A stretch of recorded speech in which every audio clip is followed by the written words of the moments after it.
Okay, what's up guys? I think we're live. Let's go.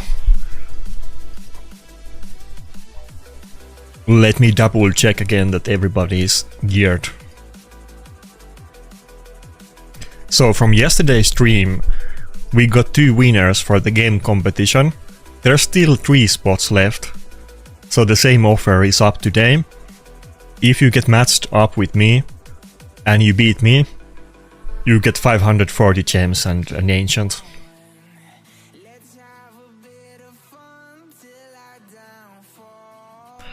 Also, I need to remember that at the end of the plat reset, I need to put gear on Leonardo, because I always steal his gear for Harima, for live arena.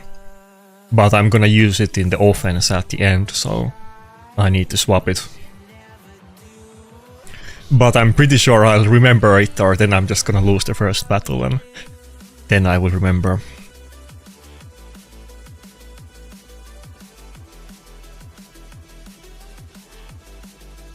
Defense is doing pretty good. I'm pretty sure, very likely on some of these battles that I lost, some of the champions might have been not geared or half geared, because I was doing tag team and tons of other things yesterday, and I keep stealing my best gear for any content that I'm doing. We're live, right? Okay, good. I think there is some delay, Tiro. I was trying to look into it, I didn't got it fixed yet, so I think there is gonna be like 20-second delay or whatever it was. I got some other issues fixed, but that one I didn't get fixed yet. But next time it will be fixed. I think you can remove it though. That's what that's the answer I got from looking into it, but I didn't get it working. I tried to, but I ran out of time. What defense am I running? So this is what I'm gonna run. Oh, we got another win just now. So it's kind of what I'm usually running. Duchess and Rotos is always my stable.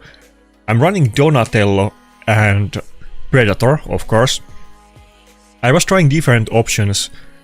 Would the third, like Rotos, Duchess and Predator are lock-in? The 4th champion for me right now is a little bit toss-up. I was testing between more than UDK and Donatello. I don't remember if I tried anything else. I did it a little bit with Galleos too, but I wasn't really expecting that he would make sense here. But this is the defense I'm running right now. The one issue I have is that there is so much chaos dusting I need to do, and Donatello pretty much has like all of his gear undusted. Even on the chest plate he doesn't have resistance, but outside of that, like, all of the top pieces don't have health, and he could get a lot of stats just from dusting my items. But he is pretty powerful, I kind of like him. His passive is strong. Often it feels like his passive is way stronger than Necret's, to be honest. And having some kind of inbuilt lockout, like the fact that he's in resistance and he can unlock out my team and also undebuff them when they get CC'd, that's kind of all I want from a support champion in defense. Survivability, cleanse and anti-lockout. That's like, all of those things are perfect. Now, he's not that tanky with that build, of course. That is kind of the issue. It will be a little bit more tanky when I can fully finish his build, but that's what I'm running right now.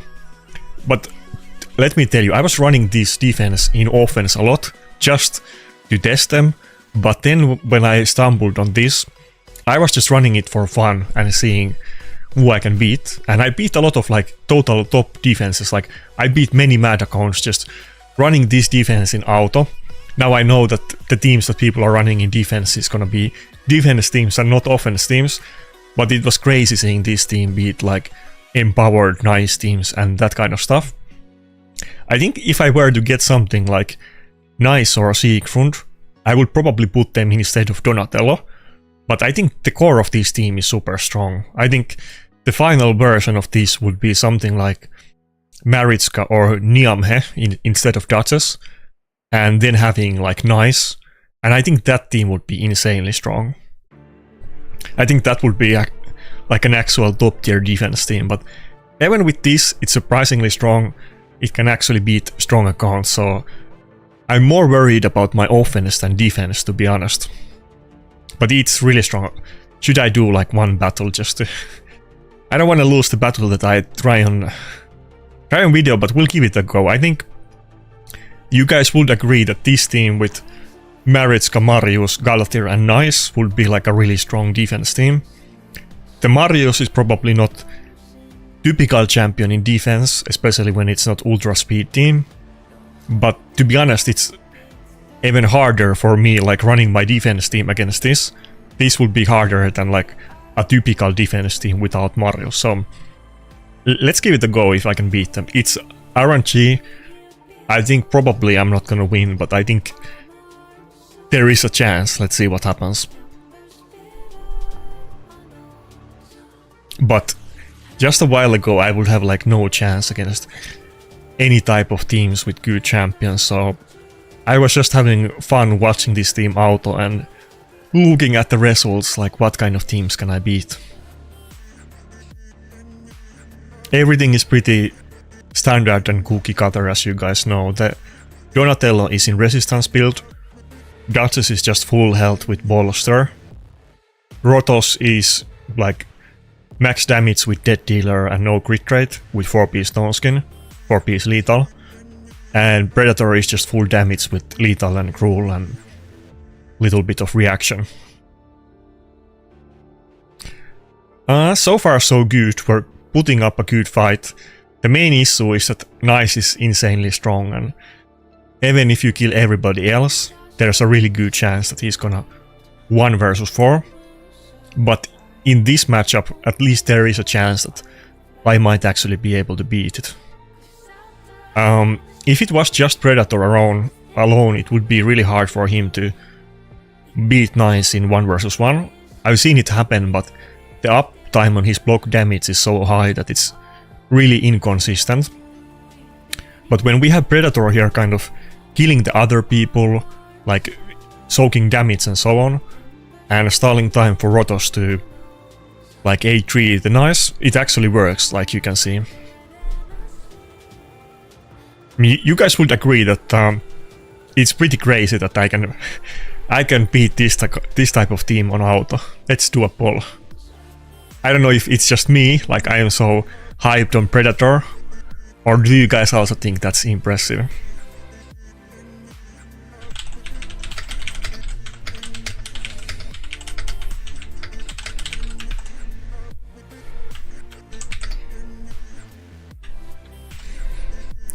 This is maybe a little bit self-grandizing question, but let's do it anyway.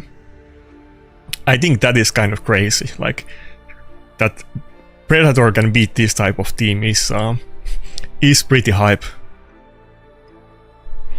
I'm not really planning to run this in offense. My plan for today is to just run turtles and spam refresh and look for those teams that turtles can beat, which, you know, there is quite many restrictions that it can't be teams with like burn, buff strippers, bombs. Those are kind of impossible, and those are pretty plentiful. It's gonna be many teams.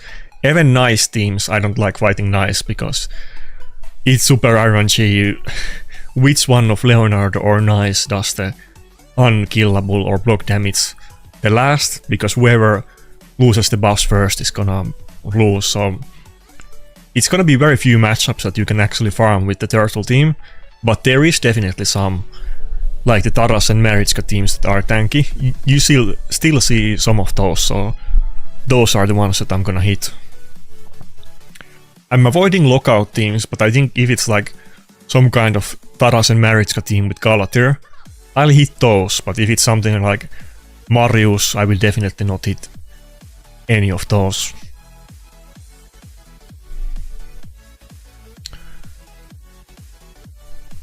And by the way, about the surprise Sulfurion team, that's definitely my plan. I'm gonna get 6-star blessing on Sulfurion, I need to do Ninja first though for Chimera, but my long-term goal is to try to really focus on getting speed and having my Sulfuran fast.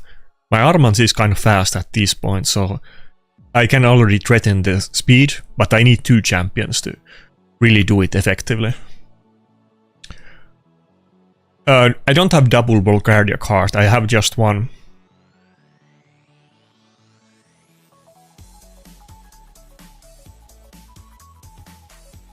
The issue is that if I say 3, 2, 1, the video is gonna be on delay but not the text, so it's better for me to do it in chat, but I can do 3, 2, 1 just so that you see difference. Sure.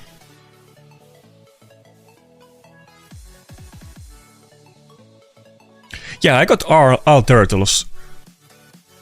That's a hard name, but yeah, I got all turtles. That was definitely... I made sure that I would get all of them because I was expecting that they would be my best classic arena team. Anyway, let's get to the live arena battles. Let me just double check, yeah. 2 hours until the reset ends. It's kind of a weird time slot to put it, that it ends like in between the live arena time slot. I wish this was just before it or just after it, but whatever. It's still good to have it on Sunday, so... Okay, I'm gonna do both text and then I'm gonna do it on voice. So... let's go. Wait, fuck. I need to do it on the other chat so that if I happen to have like 1 Twitch viewer, they will also see it. Give me a sec. But yeah, what's up everybody? Okay, I'm putting it in chat, I'm gonna go now.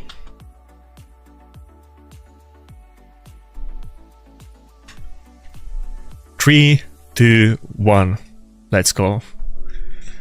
Good luck everybody.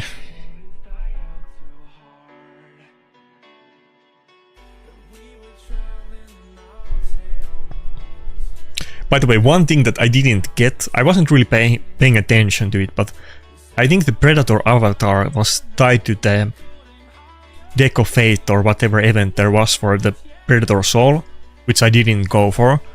I don't have the avatar, it's too bad because I would have wanted to use the avatar, to be honest, now that I like the Predator.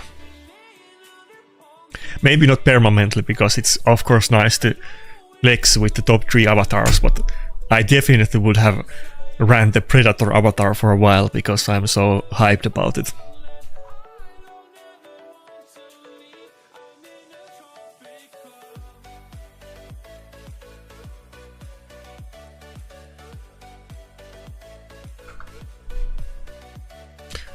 Really? It was on Free Pass? I was trying to look for it and I couldn't find it. Let me double check. I was looking at my avatars, I think yesterday or the day before, and I couldn't see it, but maybe I was just blind. My fastest champion is Armans, and he's 405 speed, but he is in 4-piece stone skin. Because I'm not really expecting it to be that much faster than a lot of other people. I think I go for Donatello here and ban the... what do you call it? What's... not Emic, what's the name? Nell, yeah, Nell. Nell is a kind of a weird champion. It's super hit and miss because it's insanely prone to polymorph, and I feel like it gets polymorphed in most battles. But if it doesn't, then you just get one shot.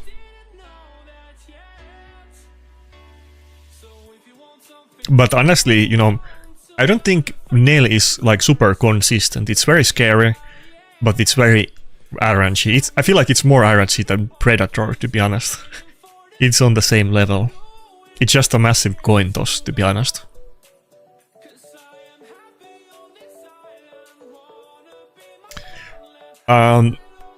What's up, DP? I guess you didn't see the you didn't see the yesterday stream, but I'm super hyped about Predator. Honestly, this is gonna be very controversial. I think Predator is literally better than Rotos. I think he's that good. Now, Rotos does way more damage, though to be fair, Predator does AoE damage, which Rotos doesn't do, which generally kind of stacks up, and sometimes Rotos does more damage, sometimes Predator does like triple Rotos damage and so on. It kind of depends on the battle, but Predator is kind of a weird champion because his multipliers are really low, but he keeps spamming the A1, and that damage like adds up a lot, and big part of his damage comes passively and not when you take turns, and his damage ends up being okay, though I had one battle yesterday against the guy with Fatalis, and it was like I killed everybody on his team, he banned my other nuker, and I only had Predator left against Fatalis, and I just couldn't break the shield and I couldn't kill the Fatalis, so... But I still don't have any blessing on him, so that's gonna help, and his gear is not fully chaos dusted either. But people often do like the A3... Okay, let me show you. Actually, I don't know if I should show you because I might lose the battle, but if I do the A3 on Predator now, I'm definitely not gonna kill those. Like, the A3 does not hit hard. So people often do that once and then they get super disappointed by him. But the A3 is like the least part of his damage. The AoE nuke is good, but I think the A1 is actually the main part of the damage because he just keeps spamming like counterattacks with the passive.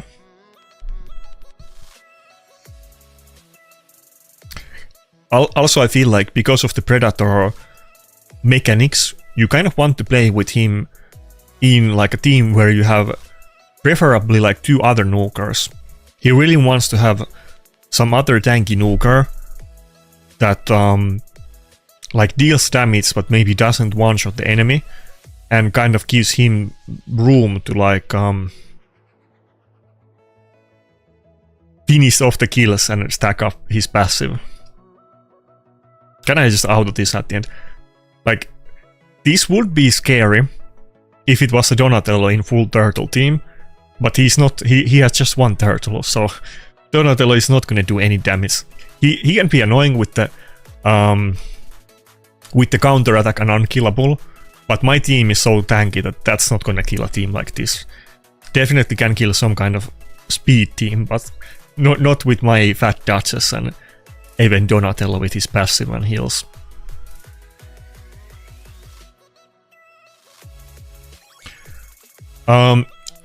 Yeah, I think I might even have a video about the Duchess build, but if you go in the video description, there should be my optimizer. It could be that the optimizer is out of date and it shows the builds that I have when I was doing some PvE content and I stole her gear, but I can show it to you.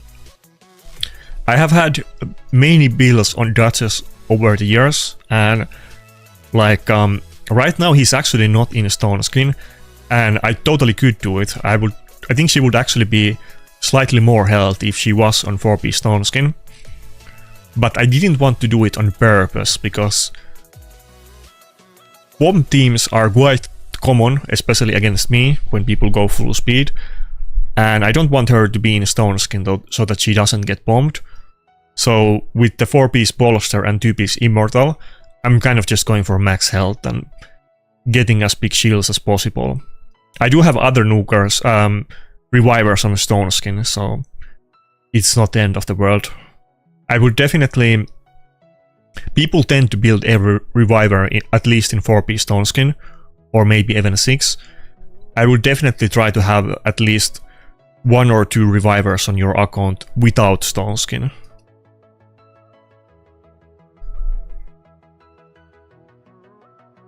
But yeah, my Duchess is just like, I call her fat because she's just built for pure health. She's not that fast, she doesn't have any resistance. I would do resistance build on her if I could do it properly, but I can't. I think it would be interesting to do it. But she's just built for pure tankiness and nothing else.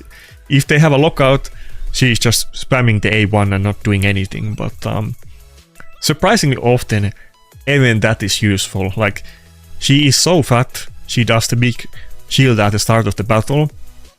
She has polymorph, so she's gonna stall and possibly polymorph the enemy.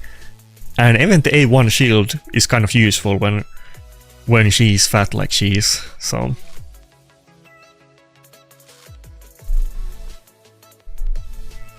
One build that I'm really interested about, I don't think specifically for my Duchess, but I think on Revivers generally, the 9-piece Mercurial...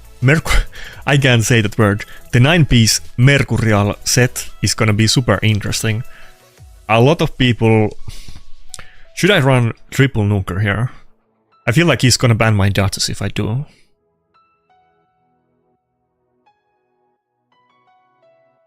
Let's try it. I don't know if I'm gonna regret this. A lot of people were excited to run Mercurial set on nukers. I don't think it's gonna be better on nukers than 4-piece Stone Skin. But I think if you build some Revivers in 9-piece Mercurial, I think that's gonna be the new meta on really tanky champions. Maybe even some champions that are not Revivers. I wanna say like maybe R-base or that kind of annoying champions. And especially if you can build somebody in Resistance and Mercurial, and it's like a Reviver with self-heals like Galatir, I think that's gonna be the new meta. I think that's probably gonna be the biggest use for Mercurial is to have 9-piece Galatirs in it.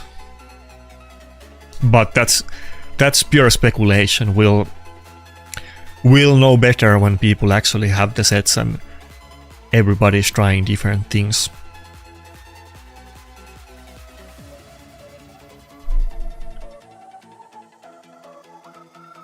I don't know if I have enough damage to kill the Grixia. If I proc Helm Smasher, I do. I don't know if I want to risk it, but let's go. Yeah, maybe I should have just done A2 to stack the health.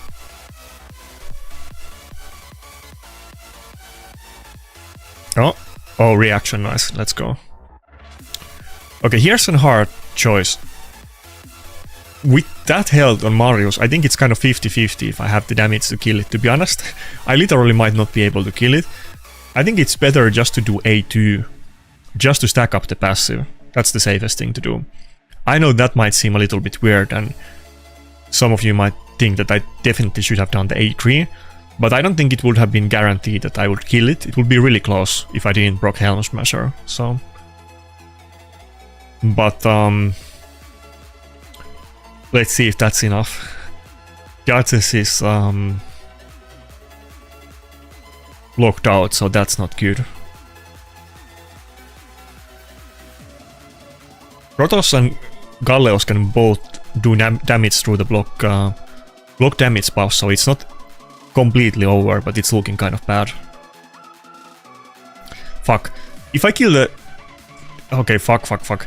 If I kill the Maritzka now, they're gonna be revived at too high turn meter, and it's they're gonna move before Galleos. I can't kill the Maritzka. I need to just do A1 on the Siegfried. I know that might seem like even more weirder what I did on last turn, but I think killing Maritzka would have been game over.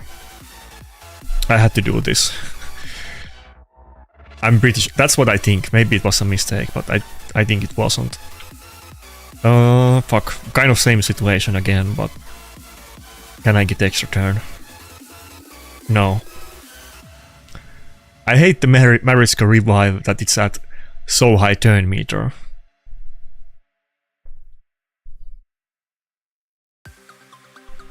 My Duchess is the opposite. She doesn't get any turn meter with her revives. I think if Duchess revive was reviving at everybody at 75... Come on, weak hit. Ah, almost.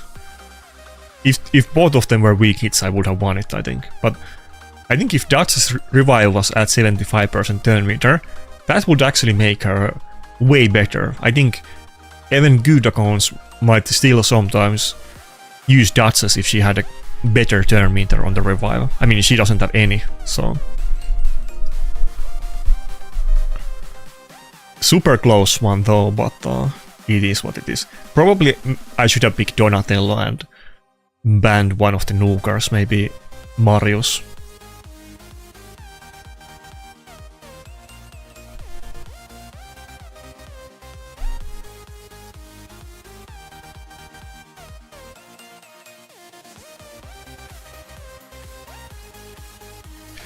Yeah, Tiru, I know, but so it was, he banned Rodos in that battle. It was just Predator against Fatalis, and I just didn't have enough damage to break the shield. If I had 2 nukers, it wouldn't have been issue, I don't think, but I had like a full tanky team and only 1 nuker, so it didn't work out. It was kind of close. I think with, if I had like really good RNG and I got couple counter attacks at the right time before he takes a turn, I might have been able to do it, but I think his Fatalis was also pretty fast, so I wasn't like lapping his snooker. It was super interesting to see a good Fatalis though. I kind of went through that already yesterday, but when Fatalis was released into the game, people were not happy and everybody was saying that he needs buff.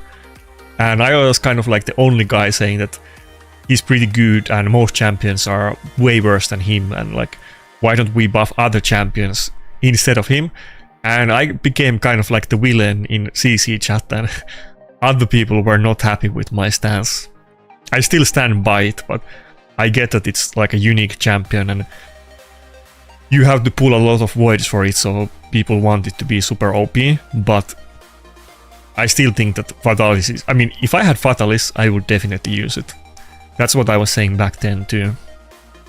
Definitely not as good as nice, but definitely usable. Unlike almost every other champion in the game for PvP. Okay, fuck. What are we gonna do here? I think we have to deal with the Knishak, so... Nakarada? Do I go with Nakarada? Let's go with triple shield and let's see what he bans. I'm pretty sure he's definitely not gonna ban one of the nukers, so we should have a chance here. Oh, he did. Okay, then I feel like we won already. Knishak is not gonna kill anybody. Rotos is not gonna have issue with Embrus outside of the passive killing him, but we can easily one-shot everybody in his team. Oh fuck, how does AI decide target? A couple years ago I would have remembered it exactly, but I think there's a couple like weird stipulations to it, but I think generally it targets the lowest health champion, except if you're using some specific skills like ally attack, those will always go to the enemy like aura or first champion in team order. I think there is probably some other stipulations like specific circumstances that alter it, but like generally it just goes after the lowest health enemy. I think the amount of buffs might change some things, but I don't remember the specifics out of top of my head. Maybe somebody in chat does.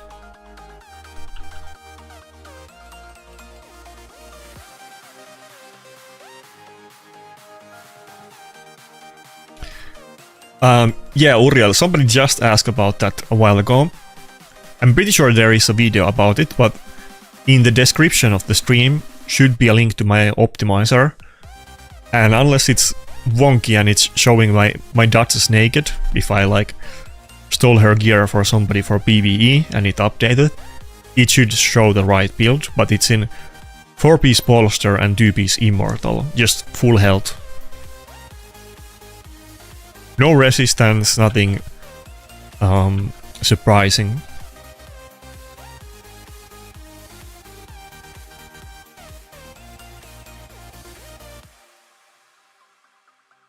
Okay, the Empress passive... Oh, he gave up. I was gonna say the passive and recoil is the only X factor, but outside of that it seemed like an easy fight. By the way, I think I gained like 1000 points this week. I was having so much fun with Predator. I'm pretty sure I was like 9000 something points last week. That's where we're at.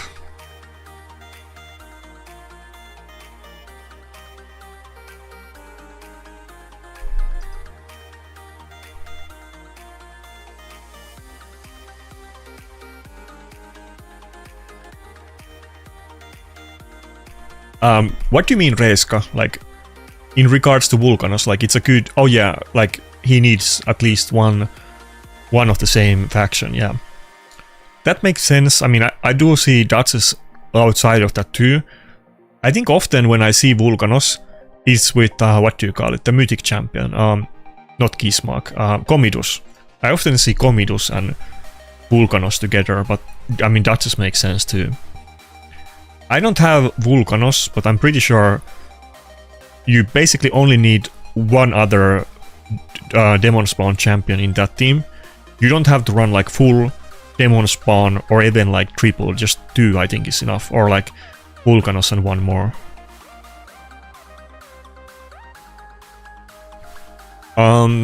What about Carnage? I'm not sure if mine is geared right now because my Mikey and him used the same item set, so I might have stolen it to Mikey, I'm not sure. I normally always change it when I play live arena and when I do other stuff.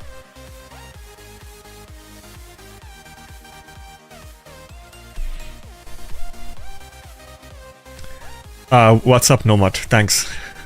I'm definitely making some progression which has made me play so much live arena in the past week. Getting the Death Dealer was super hype and gave me a massive motivation boost, to be honest. Okay, I don't know what to do here. I think this would be a good fight if he didn't have the Gizmark. I wanna ban the Gizmark, but I might be screwed if Marius one-shots Galleos on the first turn. Probably not. Let's go with that.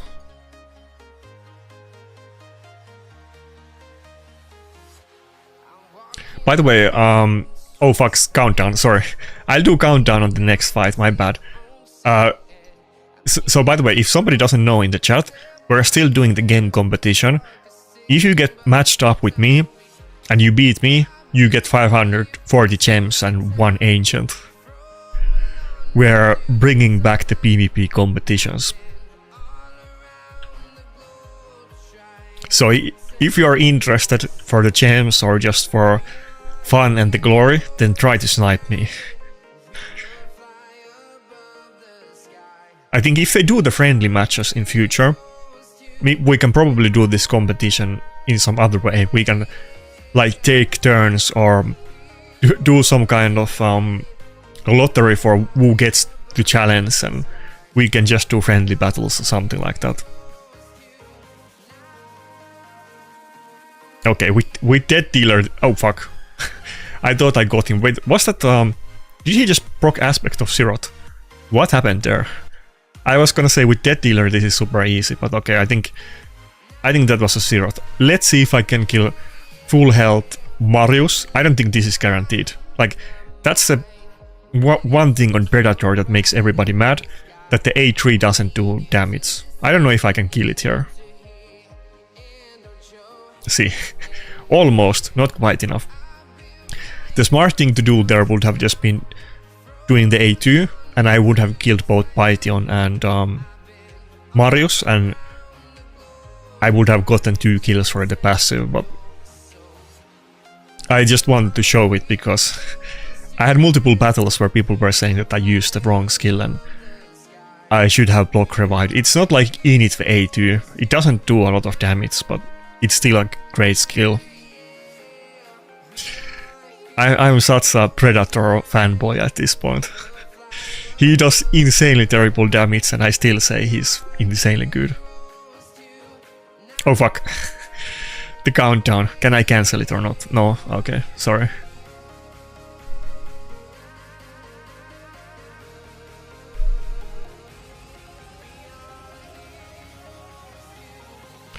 Yeah, I mean, Duchess can of course get polymorphed with like I don't know, Vant, not Vant. Like Duchess doesn't really do CC, so it's not the scariest thing that she gets polymorphed. Like mine doesn't have Vant, so it's not gonna happen. So I think the biggest issue I have with Duchess is that she just gets locked out and outsped and CC'd, and then she's just not doing anything. But I'm not really worried about polymorph, to be honest. But I mean, Of course it happens sometimes, but it's not like that's not really the issue.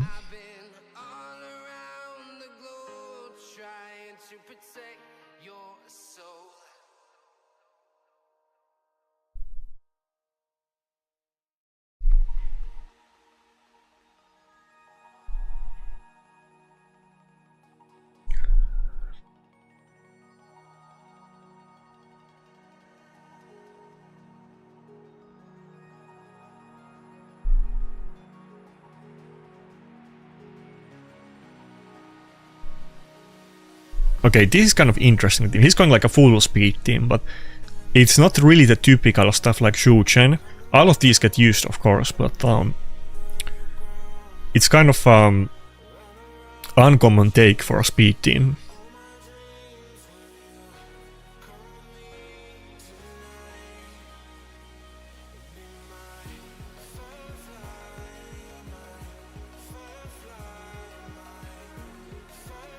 I think I go for the Marius ban.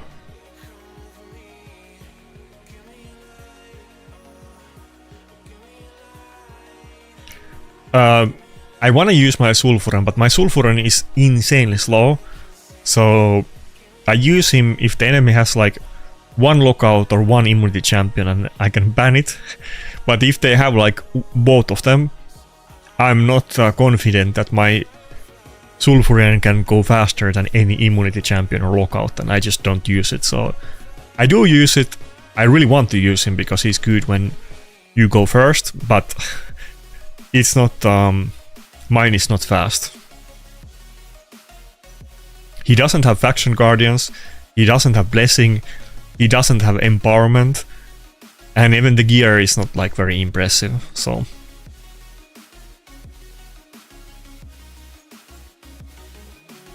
okay, I think we're good. The Death Dealer is such a game changer for me. At this point, this would still be toss-up normally, but now it's not. We can just get rid of the Empress and we're good. The surprise factor is like a big deal, because most people don't assume that you have a Death Dealer. It's kind of a rare relic, just in general, and you know, it's kind of probably not on people's minds. I don't even think about it. Enemies, Rotos or Shashar or somebody is gonna be in it. It's kind of very rare, and it's kind of hard to tell too if they are or not. Okay, let's do a countdown now. I'll try to do it properly. But yeah, you can go in the description of the video and pull up my optimizer. There you can see the builds. Some of the champions might be in wrong gear or ungeared though, because I was like fiddling with the sets. I'm not exactly sure what you see there.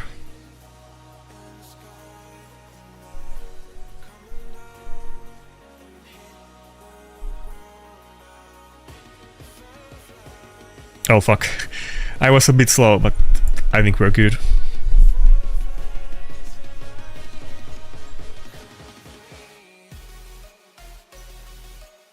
Oh, that's well, I don't want to say that's nice, but that's good to hear, DP. I have been in the same shoes as you, exactly. I've been very burnt out by like just the game in general and like Platinum Arena and Live Arena. It's so demoralizing when you're not making any progress and you can't beat people, and it definitely brings a man down if you don't have what it takes to compete. It's also kind of boring to just use the same champions over and over again, though I know that even the really mega accounts with tons of champions, they still mostly use the same champions because you want to use the ones that are best that you have and the ones with best gear, and nobody's using like 100 different champions all the time. But even still, you know, I'm sure you and me have both very limited pool of PvP champions. You're not like a big spender, right, DP? Aren't you like a pseudo free-to-play? Or I don't think you're like a big spender. Haven't you won the game competitions before? I feel like You won it maybe more than once in the past. Wait, did we have a winner for the game competition?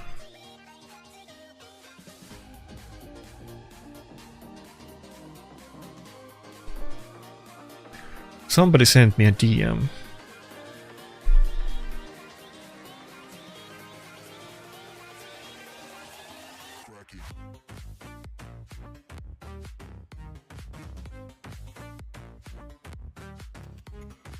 I think we might have the third winner. Let's go.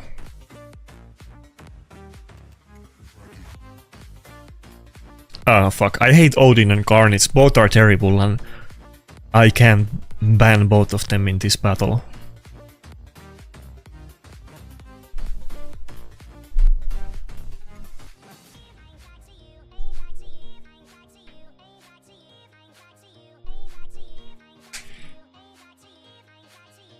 I think you... It's kind of out of top of my head because it's been a while, but I think you have maybe won it twice, and then I think one time I just gave it to you because I didn't have winners in time, and you were maybe like the winner in the last last competition, and I gave you like random free reward. I don't think I ever said anything, but this is maybe like a year ago or something.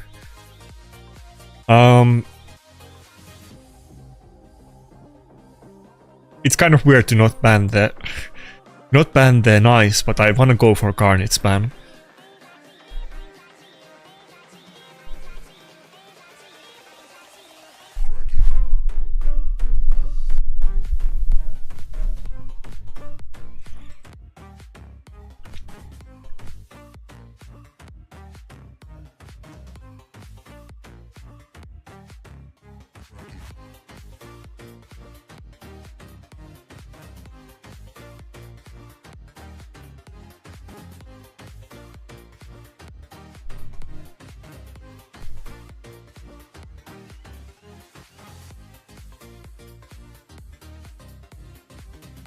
Protection Siphi, that feels like the meta from maybe like a year or two ago. I don't see lots of Siphis anymore these days. Fuck, who do I ban?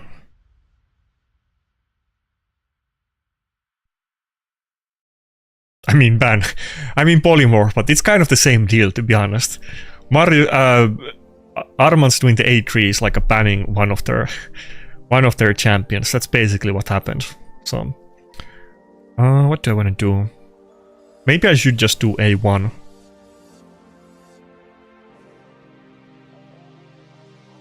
I think I'm just doing A1. Fuck, at that health I can probably kill the Marius. That's gonna be closer. This also doesn't look like super high health Marius. Let's risk it. Let's go. 64k damage. That's probably the upper limit what he does on the A3. I really need to get a good damage relic on him. I'm hoping to get one of the damage relics, the mythic ones from Grim Forest. There is like the one with ignore defense, and then there's the other one that gives you the block damage buff and gives you like crit damage and health. I will probably put that on Predator and maybe put the ignore defense on Galleus or somebody else.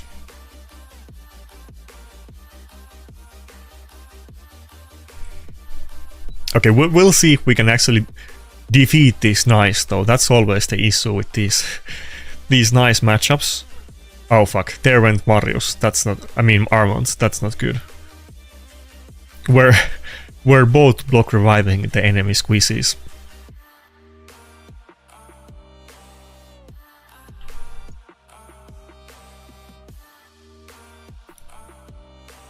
Fuck, I think I'm gonna kill the nice with supports, but if I don't kill it now and I reset the cooldowns of Predator, I think I can kill it. Like, it will do the double hit.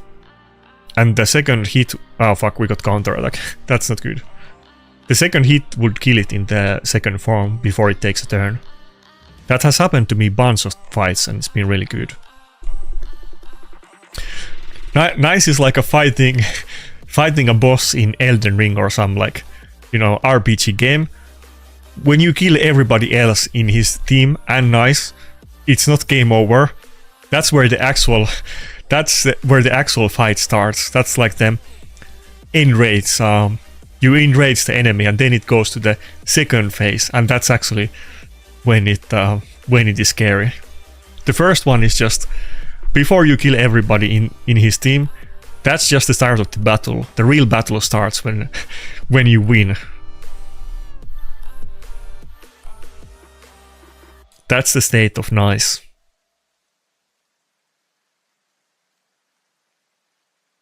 I don't think it has the stun yet. Okay, good. Can we get the block revive? Even if we block revive everybody in his team, it might still be tricky to finish off this nice, but at least we have a chance. Like we have 1 turn window. Oh, wait, it's gonna take double turn before me. We have like 1 turn window now where it doesn't have block damage and then it gets it up again. That's really hard to deal with.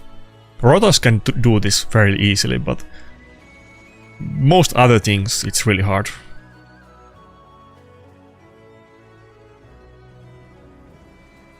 Let's do a poll. Do you guys think I'm gonna win this fight or not?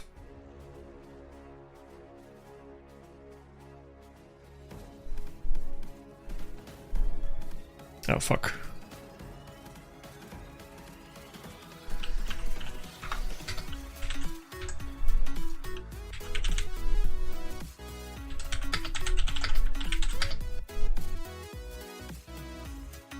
Place your bets. Let's go. Okay, it's already over. I did the betting too late. Oh fuck. Yeah, he already killed everybody except Predator. Now Predator is pretty beefy, and with good RNG, we might proc the passive when his block damage ends now, and then finish him with the nuke. That's like our chance to win here. Come on, Predator. Show me what you got. Oh. Oh no. Oh, no, he doesn't have it yet. Fuck, that's when we needed the... Oh, we got counter-attack, not from passive, but just the retaliation. Okay. Maybe we have enough damage with the A2. I feel like not, but it could be close. Yeah. Oh, fuck. And there we go again. Back with the block damage. Goddamn nice. If I didn't get the block revive on Armans could have dealt with that with the polymorph, but Armans dying early on kind of sealed the deal. Now, I had like a small chance to kill it with Predator in 1 versus 1. I have done it before, but it's, you know, it's kind of hard to do. You're not really meant to win against nice in 1 versus 1. Oh, Spenius is in the chat. I guess we got another winner then. I need to double check too. Somebody else, yeah, Nomad messaged me. He also won. So the last two winners both claimed the prize. Nice. Yesterday it was kind of hard to get any winners. I wanted to just double check that Nomad didn't beat me like off stream, but I played couple matches earlier today for fun, but no, it wasn't. Let's go. Okay, so there's one slot left. Can you message me in Discord, Spenius, to claim your rewards?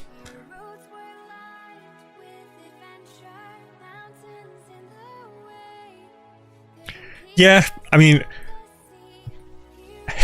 I know he does low damage, he's still good. The A2 damage is decent, but Nice is kind of on a different league, so it's kind of hard to deal with that. I'll be right back, give me a second.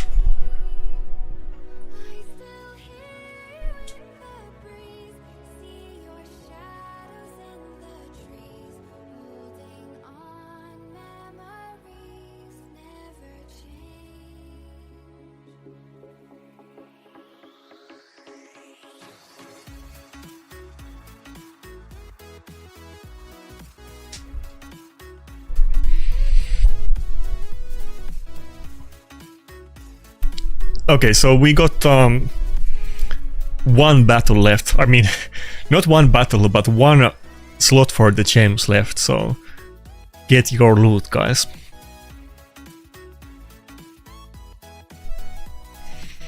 Oh, how is the defense team doing? See, okay, there you go. You guys were just dissing that Predator didn't do any damage. See, I won a defense battle against a nice team. Don't tell me that is not impressive. Probably Rotos killed the nice, to be honest, but still, that's pretty impressive. I would not expect it that I would ever have a defense team that can beat a team like this, to be honest. Definitely, my old defense team would not even beat him if he had just 2 of those champions. So, Galatier and Nice, there's no way my old defense team would beat it.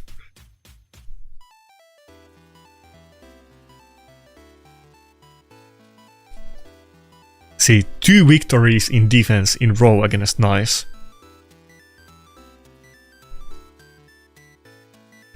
That's what I was saying before, that I hope I get one of those tanky revivers like Siegfried or Nice. I mean, I guess Lazarus could do it, but it's not really tanky. But if I get Siegfried or Nice, I think I'll, both in Classic Arena defense and in Live Arena battles, I think I will pick triple nuker very often. I don't think it works with Galleus, because the only tankiness that he has is the A2 on the first form, and he's gonna get locked out.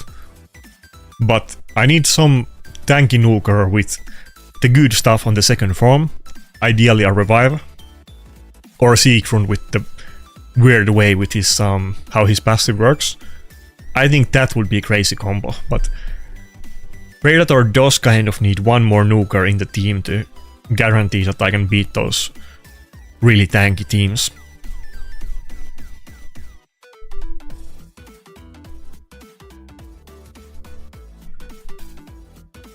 But yeah, let's go.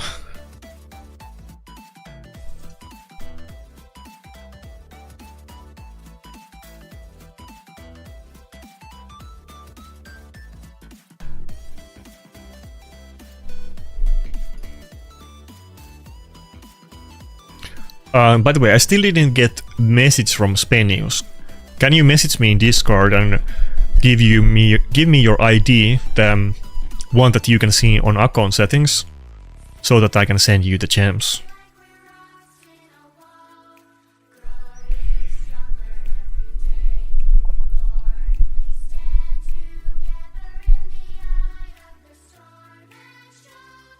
Okay, what do I want to pick here? I'm not sure.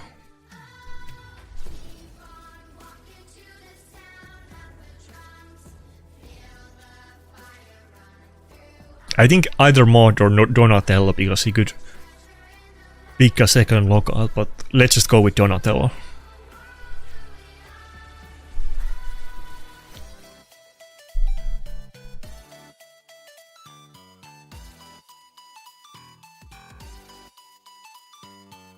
I don't know if I kind of want to go for the Ember Span, but I probably should get rid of the R base, to be honest.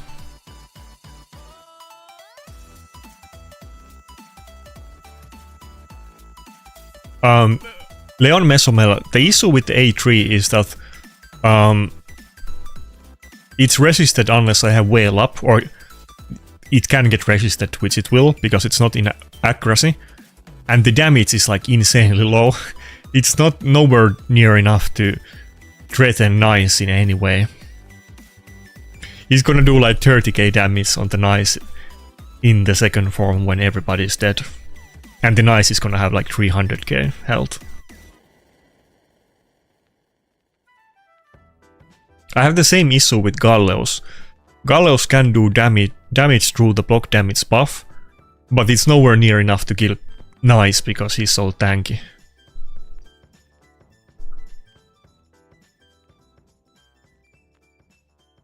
By the way, what just happened happens very often. I think we go A2 now and play it smart. I don't think the polymorph kills... See, there's damage for you. That was kind of good. I don't think the kills that you do on polymorph count for the passive. I'm not 100% sure, because if you kill somebody, it doesn't display that the passive procced, which is kind of sad. But the way it works with polymorph, with or like with the sheep, with the other stuff, like if Rotos does the A3 on Rotos, you don't get the extra turn. or the same thing with Hydra heads and so on. So I don't think those polymorph kills count for the Predator passive. That situation that just happened there happens very often, that one of their champions gets polymorphed, and then Predator also gets a counterattack at the same time and kills the polymorph. It would be really big buff for him if those kills counted for the passive. Because what happened there is not rare, it happens to me all the time actually.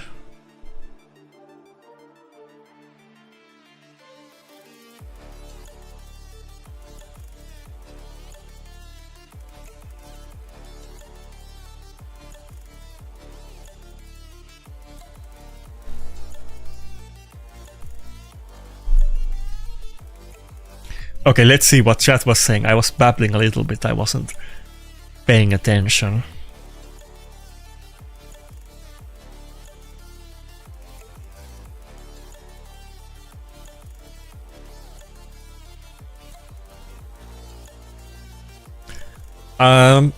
I disagree with you, Vitwa. In some situations, Rotos is definitely better. Nice is good example. But I think Predator is like way tankier than Rotos. And he does AoE damage. So he has like a potential to often beat situations that Rotos can't, because Rotos can only take so many hits. But Predator might be able to take like basically infinite amount of hits. It's not just that he can dodge skills and not take damage, but he's also like high max health champion that heals from the A1, which he's spamming. So he will also recover his health over time, which is pretty big deal. Against everybody except Nice, because Nice is OP.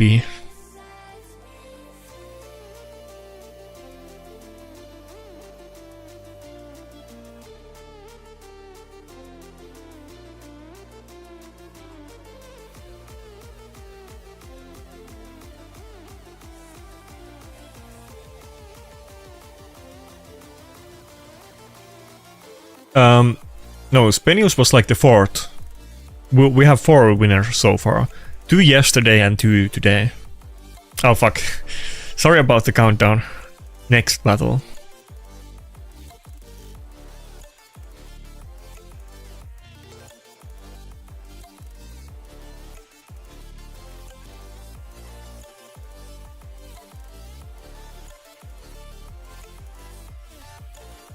Yeah, I agree with what you are saying. I think, like I said before, I would ideally run him in a team with triple nuker, to be honest. I think my dream team would be either Maritska or Niamhe with Nice, Rotos and Predator. I think that would be insane combo, but I think you want to run him with double nuker. That's why I'm running Rotos and Predator in defense in Classic Arena.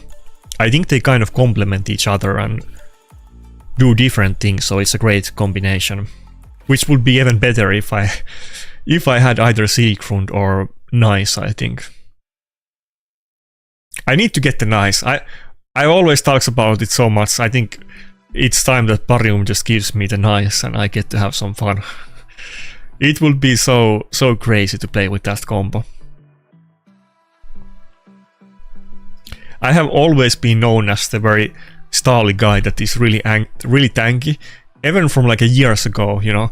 I remember multiple people. The first encounter I had with like multiple players in the game is that they messaged me about my Wogot, that Wogot in the Frostbite is so annoying and why do you have all of your champions in defense in Frostbite? That was like my first interactions with, like, I don't know, like 10 different content creators in Raid back then. Everybody was just messaging me after reset, either being mad or being complimenting about my like stally like shenanigans, and that's always been kind of the in different metas. It's always been tanky teams, which makes sense because if you're not fast, that's the only thing that you can do. So, but I think if I could have like Nice or Siegfried, that would be like the best defense team I've ever had, even comparing at the time. I think that would be really good defense. Even without Niamhe or Maritzka, but I think it would be best with one of those. Yeah, oh yeah, Helicat too. I probably got most messages ever from Helicat. Like, Wogot was like my first interactions with many content creators and just random top arena players, because they were messaging me after reset.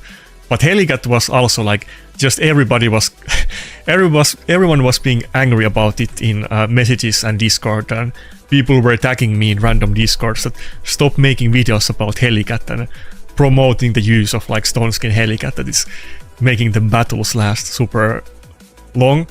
And there was like several people in MAD that were super angry about it, and they were like actually getting frustrated that I make Helicat videos, and they were saying stuff like I can't put the Helicat in thumbnails anymore and this kind of stuff. So I think somebody made like some kind of poll in MAD Discord at one point that can we agree to kick Shinny if he puts Helicat in thumbnail again, something like that. I mean, it was kind of a joke, but it happened. So okay, we're doing countdown. Okay.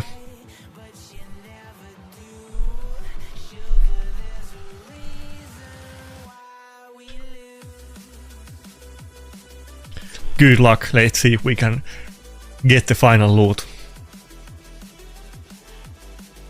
Well, I'm happy for you, Kek W, that you got nice.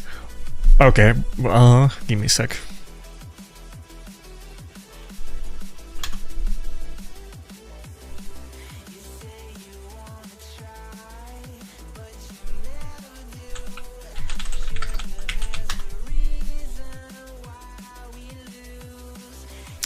By the way, Kek W also makes content. There is no, what do you call it on Twitch? You can't raid people after battles or after you end streaming in YouTube, but there's Kek W who makes arena contents and memes and I guess some critiques of Plarium, so subscribe to his channel if you're interested.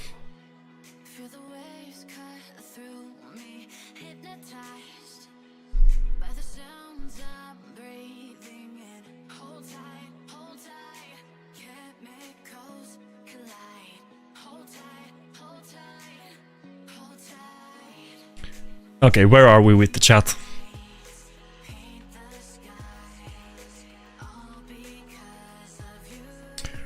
Oh fuck, that's a hard name to say. Russian guy, I mean I assume it's Russian, but I guess it could be some other country too. But I think Stars of Jinang is considered the best mythic relic or just any relic in the game. I think you want to use it on speed champions to counter like speed teams, but a lot of people would say that it's literally the best relic in the game and no other relic is even close. I mean, debatable and situational, but I think it's pretty general consensus that it's the best relic. And people are expecting for that relic to be nerfed at some point. I've seen like everybody saying that there was that other speed relic in the past that got nerfed and this one is better than that. I've seen multiple different people saying the exact same thing, like they were doing some kind of copy pasta.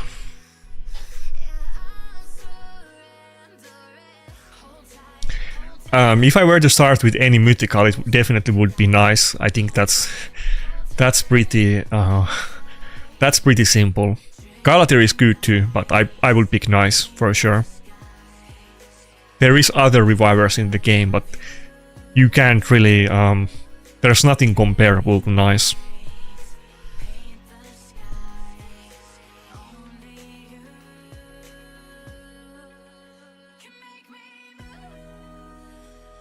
By the way, this is a funny turn of events. I kind of I was planning to use Donatello since we found out about the kits, but I didn't expect that I would use Donatello a lot, like most about the turtles. I mean, it kind of makes sense, but I'm using Leonardo in Classic Arena Offense and Tag Team. That's it, but I have ended up using Leonardo actually a lot in Live Arena. It's been really good champion for me, even if I didn't get the full turtle combo then it still would have been great to just get him. I remember multiple people were saying that when was the Leonardo event up and they missed like one champion. I think Raphael was the one that many people missed, or I'm pretty sure it was Raphael. Either Mikey or Raphael, one of those was not guaranteed champion. And many people were saying that is it worth it to go Leonardo if you didn't get one of them? I'm not sure about that, but Donatello was worth it to have regardless. I think he's kind of good for PvE too. You can use it on like a lot of the bosses. It can be like cooldown reset champion, but it also does like heals and everything, so I'm actually using him in Chimera, but I don't have what you call it. What's the Lizardman champion that everybody uses on Hydra and Chimera with the leech and stuff? I sadly don't have that guy. If I had him, then I probably wouldn't use Donatello, but I'm sure you can do other teams with him.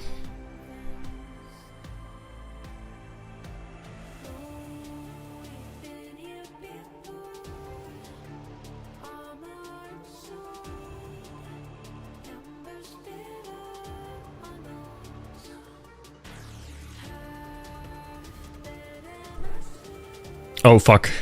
We got petrified and that was just after I used the cleanse.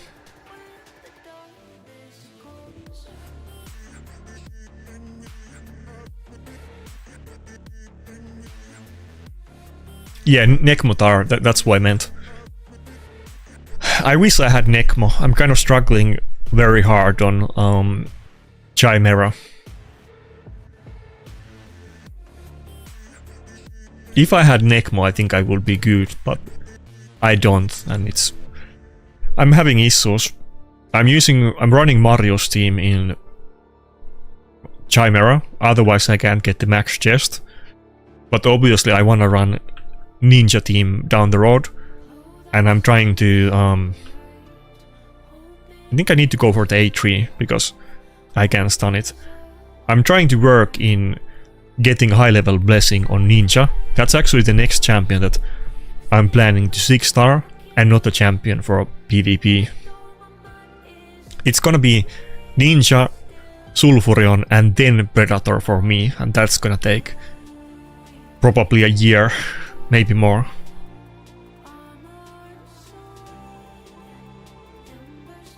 Yeah, I do have Lamasu, and I am using Lamasu on Chimera.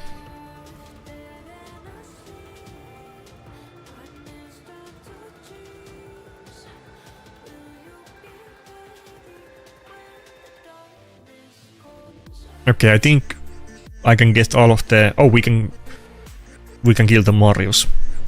I think he has now max stacks with the passive, so he should be good.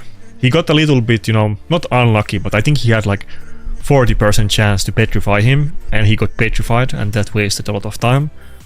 But now Predator should be pretty tanky at this point.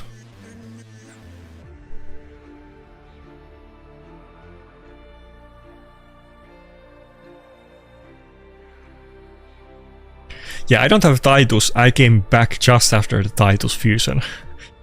I wish I didn't quit at all, but like Titus and Fabian, missing those two kind of almost ruined my account, I'm not gonna lie.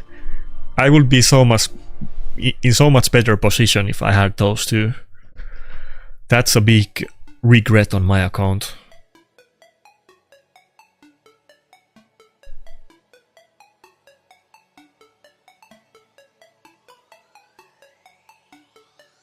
Oh, you run Carnage team. I didn't even know Carnage was like... I don't think I've seen anybody run Carnage in Chimera in the clans that I've been in. It makes sense, obviously. If you do a lot of debuffs, then Carnage is gonna do ridiculous amount of damage.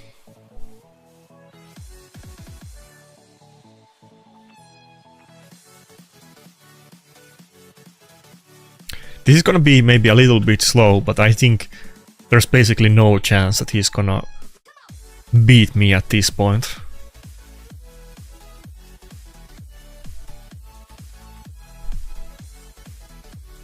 No, I didn't get the Predator souls along Alan Gonzalez. Your name is a bit hard. Alan Gonzalez. I didn't get it because I don't think I could have done the event at all, to be honest.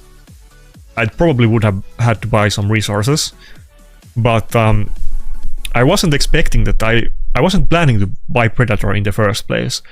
I bought him after the event. I didn't expect him to be this good. Okay, now it's game over. But yeah, it's a little unfortunate. I wish I had the 5-star. I do want to get 6-star soul on Predator eventually, but since I do want to get 6-star, I don't think 4-star is good, you get the damage, but I do want to put Predator in polymorph. And getting this 5-star soul from the event would have been really useful on my account. It's a bit unfortunate, but it happens. I can't really go for every deck of fate or those other types of events. That's why, for instance, I'm skipping the current fusion.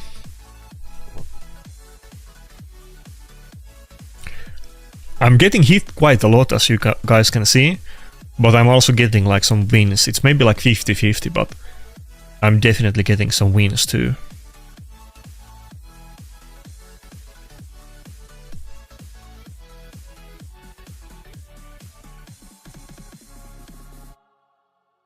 Okay, let's do a countdown.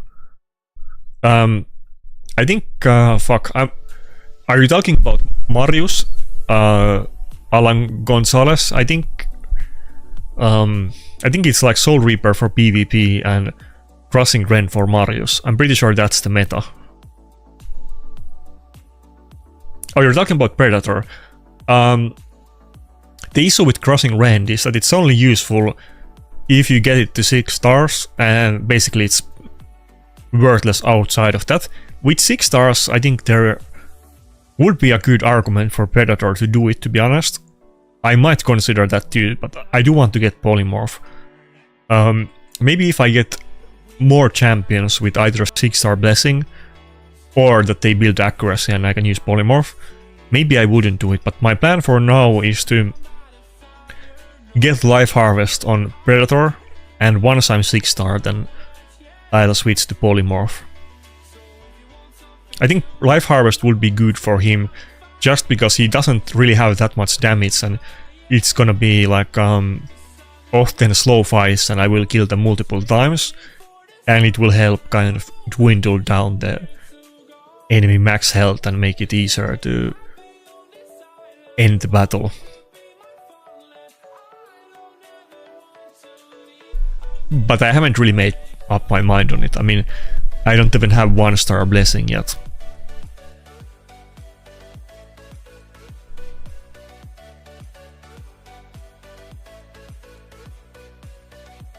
But yeah, I usually don't go for like all events for like Deck of Fate or Champion Blessings and so on, because you know, you can't do all of them. So I'm trying to be picky, but sometimes there is some events that I should have done that I didn't do. Like Donatello 5-star is like a big mistake too. It would be great to have a soul on him. I wanna get it, but there's only so many souls that I can go for. He wouldn't necessarily need 6-star soul, but I would need 5 for sure.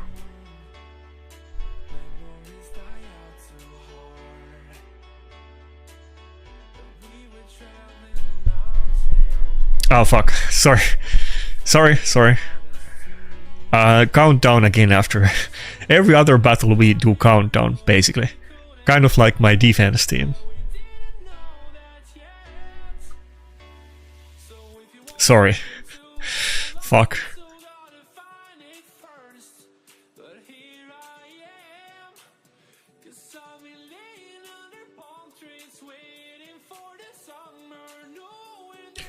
Yeah, I don't know if that message was a while ago, but yeah, Tiro, I'm gonna do countdown in the chat.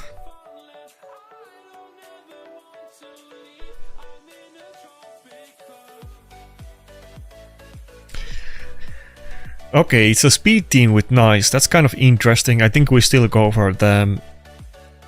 Wait. No? I think I go for... Yeah, we go for Sulfurion and we ban the Fabian. I don't know if I'm gonna regret this, but I think this makes sense.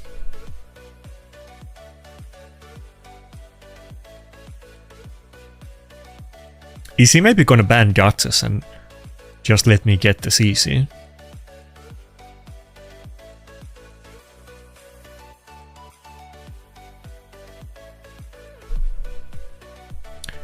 No, I don't watch football.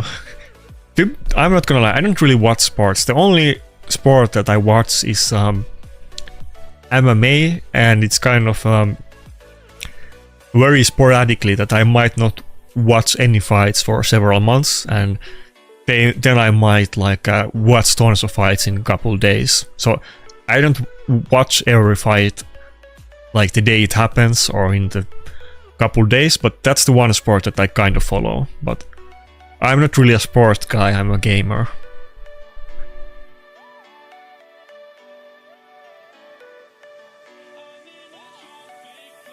I follow politics, but that's always a massive drama when you bring it up, so let's not get too serious about it. But I do like to follow like news and all kinds of weird stories that happen on the internet. I watch YouTube. That's, you know, that's my target. That's the thing I follow. Whatever is interesting on YouTube, then I will watch that.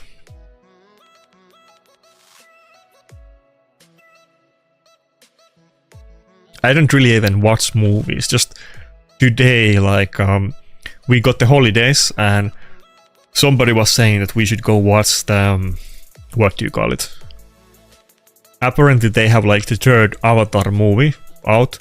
I didn't even know about it. I don't, you know, follow movies at all. But I'll go watch it. But I think it's probably been like several years since the last time I was in a movie theater. And I don't even remember last time I was watching a sports game live. It probably was like ice hockey match maybe a year or two ago, but I can't remember the details. I'm Finnish. In Finland, I think football is the second most popular sport, but ice hockey is the most popular one here actually. Okay, that stun was actually peak.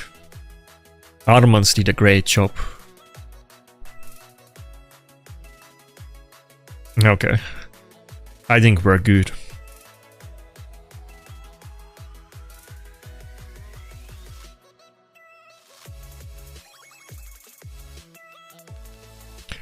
Who is my favorite MMA fighter?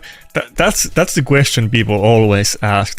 There was this Irish guy that was visiting my town a couple months ago, and he was talking about it, Tornes, and he was asking me what is his favorite fighter, and it was kind of a no-brainer that he was Irish, and of course it's gonna be Conor, which I was correct about. You know, who is my favorite kind of depends on the year, you know. You kind of forget about the old matches and old people, and then it also depends if you talk about the personalities or the fighting styles. So, okay, let's do countdown before I forget about it. Give me a sec. People are gonna get mad about it otherwise. Okay, be ready. I'm doing it from 10.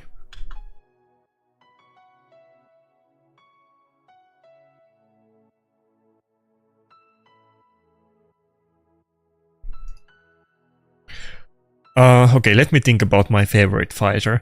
I will say that in terms of like purely how their fights look, not like the personality, I would say that my it probably would be like Jair Rodriguez, or what's that one Dagestani guy? The one that like quit fighting and became a doctor, that was insanely good. He had kind of similar fighting style as Jair Rodriguez. I don't know if anybody knows that I'm talking about. If you know, say in the chat, but I can't remember his name right now. Not one of the guys that is competing right now. He quit maybe like 5 years ago, and it was a... Yeah, it's Sabit Magomedsharipov, that's exactly. it was like a massive disappointment for tons of people that he was one of the most interesting and promising fighters, and he was for sure gonna be a champion, and then he just quit, and it wasn't because, you know, he got hospitalized or anything, but he just decided that fighting is not good, and he wants to be a doctor and help people and not bring them to hospital or something like that. It was kind of you know, good for him, but a little bit sad, because he was definitely my favorite fighter at that time. Probably would still be if he was fighting. I like his personality too. I'll say Magomed Sharipov is my favorite fighter. He was kind of, you know, some of them are like overly humble, that it's you don't believe them, and then most of them are just, you know, super ego or arrogant, or they're trying to, you know, be like Conor McGregor and say crazy things just to get on TV, and they don't really mean it. He was kind of, you know, a sincere guy, and he was, you know, very serious about the combat, but he was not like trying to trash talk people or being like he was very normal guy in a sense, but very serious. Like when people ask him questions about like the fight or something, he gave like a proper answer, and not something like I'm the best and the enemy, like opponent sucks, which is usually what they say along those lines. Nobody actually gives you proper answers when you ask about that stuff. Fuck. I was gonna go with Maud, but Donatello is fine.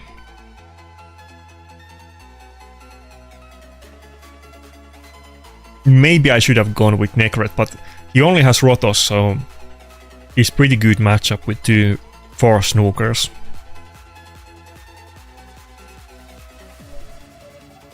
Have I ever watched the fight? I don't know, I don't think so, you know. There's some fighters that I might think are like cringe, but you know, it's not like I'm gonna... I mean, fight is a fight, it's not like their personalities matter. I will say, this is a controversial opinion, very kind of popular one these days, but often some people get mad about it. I will say, I don't... how can I say this without angering all of the MMA fans? I do think those fighters that don't really try to win the battle, and they try to win the battle by like points, like, you know, wrestlers that stall the fight and they don't really punch or try to do any chokes. Those are kind of boring matches, so I don't really like those type of fighters, not their personalities, but their fighting style. I get that it's, you know, it's good, but it's not my preference. But I know that those are kind of meta in MMA right now. I think the fact that I said like 2 of the favorite fighters for me to watch were like Yair Rodriguez and Magomed Sharipov. Kind of course, what's the name? Sean O'Malley would be in the same vein, that all of those are like very athletic, and they do all kinds of like weird kicks and visually like interesting stuff. But you know, that's just my opinion. Yeah, it's kind of ironic. That's actually true. That's a good point. I think watching MMA fighters play the style meta is boring, but that's literally true. Like in MMA there is style meta right now. That's for sure. Magomed Sharipov was like the only Dagestani fighter that is not playing style meta, and he was still being good. I don't want to hate on the Dagestani people, because I like personalities of those people generally, but I do think they're kind of boring fights. Not always, it depends, but there is a lot more interesting fighting styles than the style wrestling.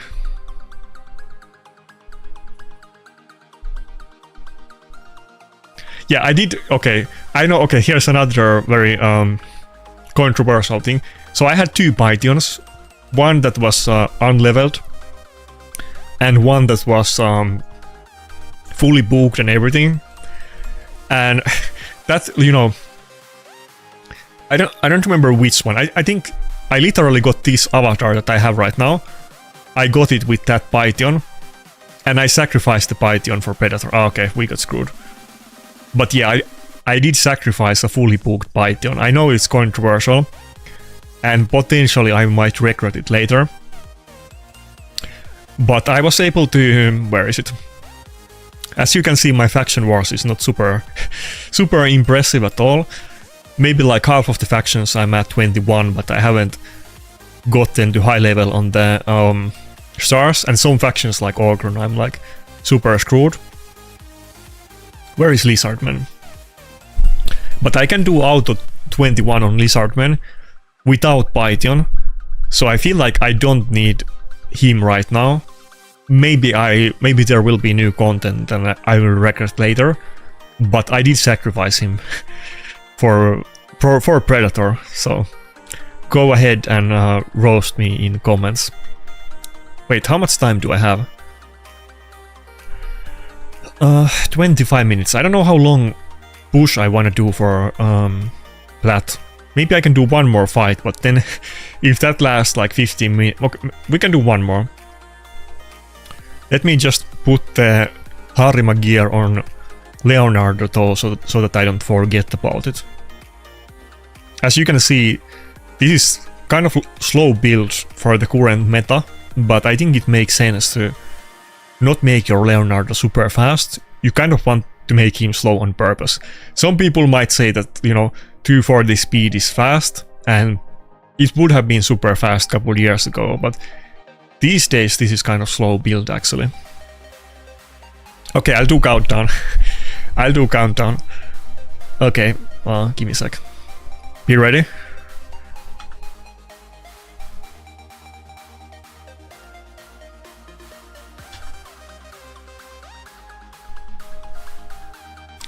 Okay, good luck.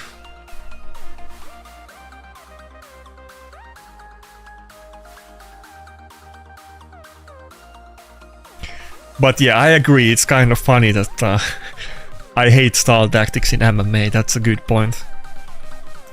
That's probably how my opponents feel about me in Raid as well, but it is what it is. I guess you do whatever you have to do to win. You can't you can't complain about the wrestlers, I guess.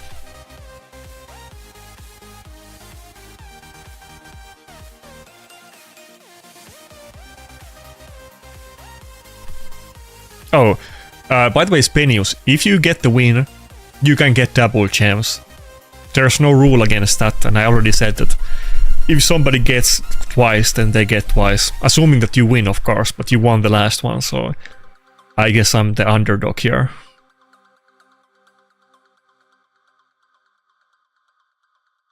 Wait, or... okay, wait, somebody just... not just, but I just noticed it. Somebody messaged me like a minute ago. I think we already got the final winner. Let me double check. I think somebody might... I think the guy that I just fought before you, I think he might have claimed the prize. I'll confirm it after this battle.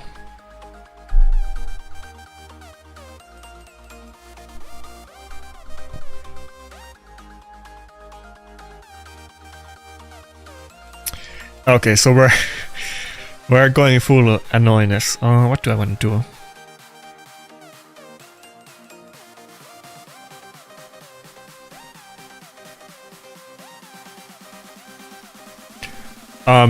Freakness, I was actually maybe gonna make a video about that, but I was planning to make it after the event.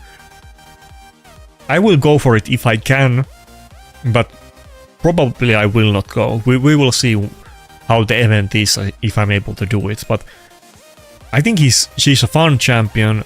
I don't think she's gonna be like top tier in any sense. Maybe somebody will figure something out, but I kind of doubt it, so we'll see.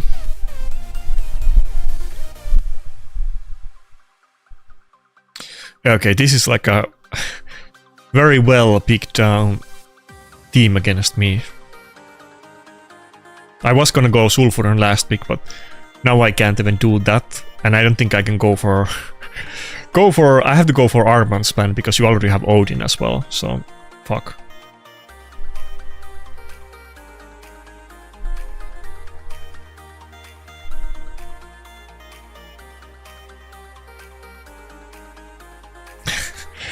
What's up, Big Cannon? I don't think I want to do headbanging on every stream. I don't know if you have seen it on my Discord, but people literally clipped out the headbanging and they got a meme on my Discord where my hair is like on my face, and yeah, it already. I'm sure some other people already have that emote on other Discords too.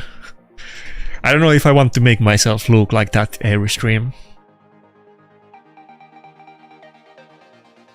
But I do like the fact that they buffed Tormin. I think that's very interesting, and I think Tormin definitely could use a buff. I do like that. I've been complimenting Plarium a lot since I came back. Like, they had the chains of ownership and this kind of stuff, and they definitely had like change in their strategy, how to run the game. They started doing a lot of buffs this year, though they already said it last year that next year we're gonna do buffs. So that probably was in their, or it was in their long-term plan. But they did tons of buffs and tons of quality of life updates this year. Okay, there's no way I can kill it with the A3, I don't think. It's really low health, maybe I actually can. There's no point using the A2 anyway, so let's try it. Oh, we got it, nice. Let's go. Yeah, the Santa buff is great. I hope they do that on many old champions. Actually, wasn't I think Harvest Jack is like one of the first fusions in the game, if I recall right. I think Harvest Jack is another interesting champion that a couple days ago I was actually thinking about it, that is there any good champions with passive in the vein of Harvest Jack, because that would be really interesting for PvP. I wish they do Harvest Jack buff, that would be interesting. Like, his passive basically removes or reduces the duration of enemy buffs when he gets hit, and then he does a lot of CC on top of that. It's not good enough to be relevant on this meta, but he could be interesting if he got a good buff. Maybe if he got like revive or some kind of strong support skill that makes your team tanky or something, that paired with him removing buffs with the passive, that could maybe be interesting.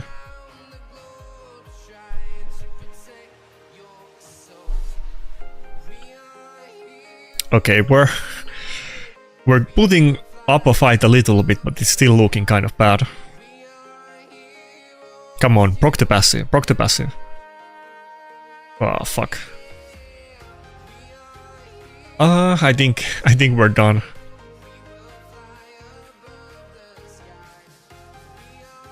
Oh, he got revived now without the passive. Okay, I definitely can't kill Mariska now. Okay, it's over, it's over.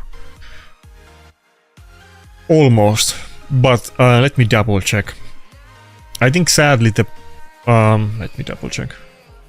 I think the other guy just claimed the reward, the battle before this. Fuck, I can see his full name because I have streamer mode enabled. Yeah, this guy, Pro Damage, he claimed the prize. You still get the one loot, but sadly you got like, was it the first and sixth or second and sixth claim?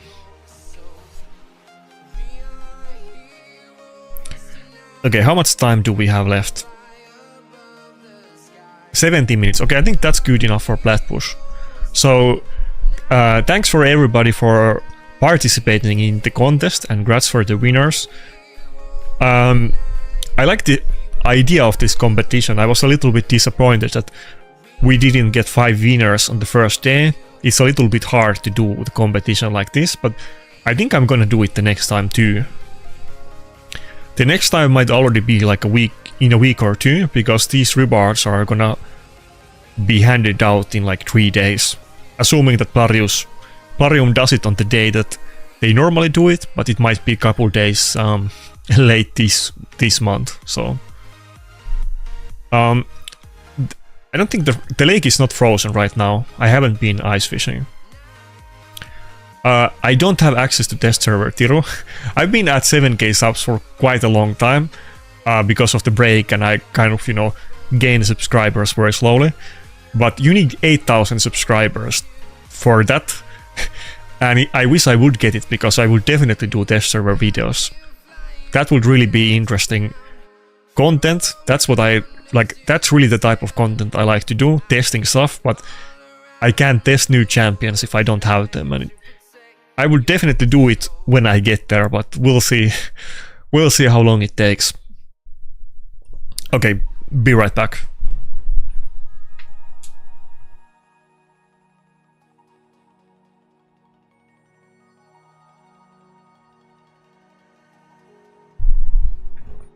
Okay, now I need to focus. I can't get on tangents about wrestling in MMA. Let me just double check that everybody is fully geared. Not everybody, but my turtle team.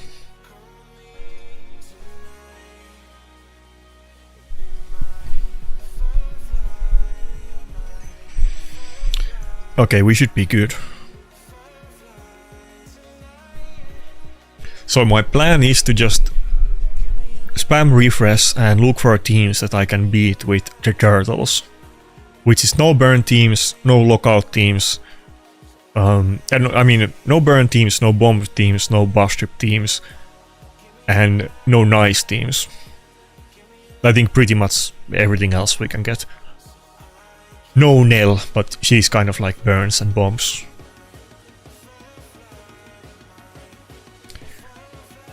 So that definitely rules out almost every type of team, but I think we will find some if we try. The secret team might be tricky too. Maybe I should give it a go. We still have time, so it's okay if I lose this.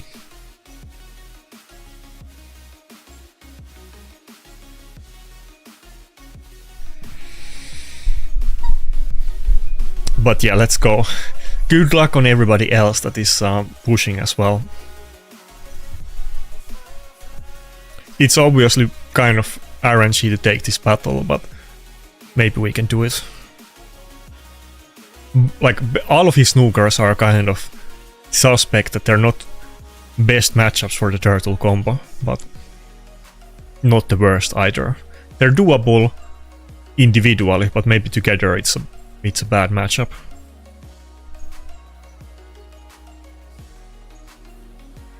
Okay, maybe we are actually good. Oh, that fear might mess us up though. We got feared on the AoE nuke. Okay, we got it. By the way, sometimes you see insanely high hits on Leo. I've seen Leonardo hit more than 2 million. I didn't even know you can hit that high in this game. But his AoE nuke scales insanely. This team also with Marius is a little bit dodgy, but I don't think we're gonna find a lot of easy guaranteed battles in Platinum. People should be used to Turtle team at this point.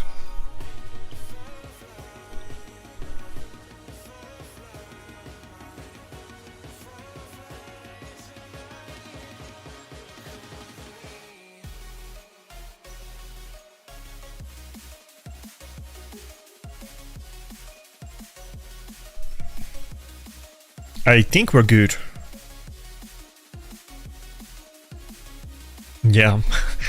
You die fast or you lose fast.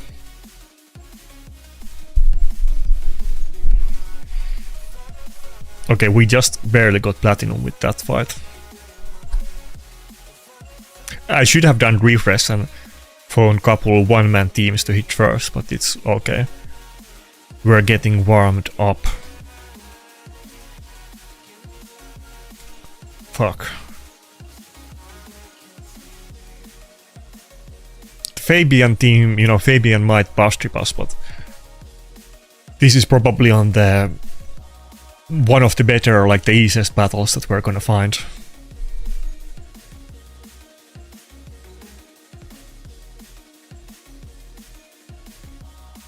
Oh fuck. This is not looking good. Okay, okay, we're good, okay.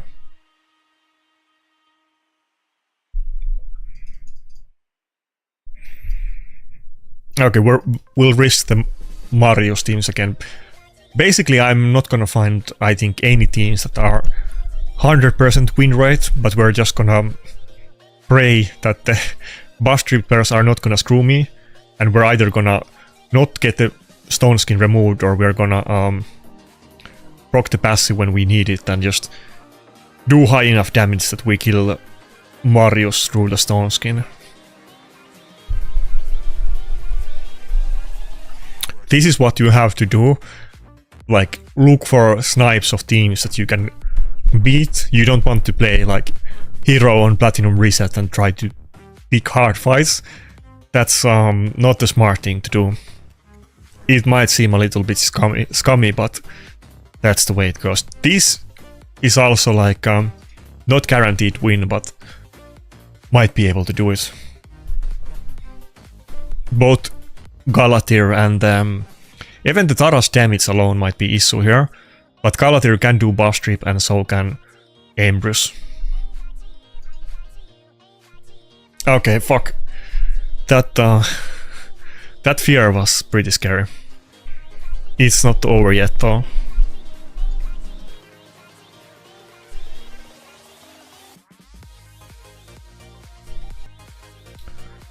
Oh fuck. Come on, let me get this win.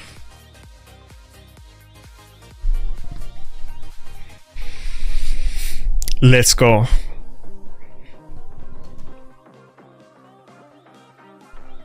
I'm getting a little bit nervous here. I don't want to miss the plat, since I haven't done a plat pro stream in a while. Plus, my defense is surprisingly strong.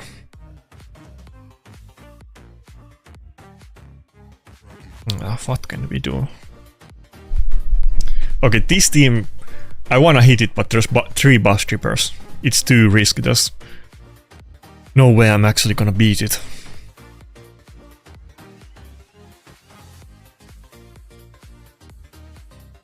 Oh fuck. Fuck. I don't wanna hit the Odin team. Nah, let's look for more. That can be a really quick win if I win it, but it can also be a loss. Okay, this one I think I can take. Fuck, my heart is pumping pretty fast. I don't know why. I've had like a complex about platinum push since the beginning. That I always get super excited when I'm doing the platinum reset. I'm generally kind of like a nervous guy that, oh my god, fuck. If I do something that I don't usually do, I might be nervous. But this I have done many times and I still get nervous. Okay, fuck. That's not looking good. There's still a lot of time left, so I guess we can take one loss, but I think we lost this battle. We don't even have taunt up. Wait, is it gonna hit the wrong target?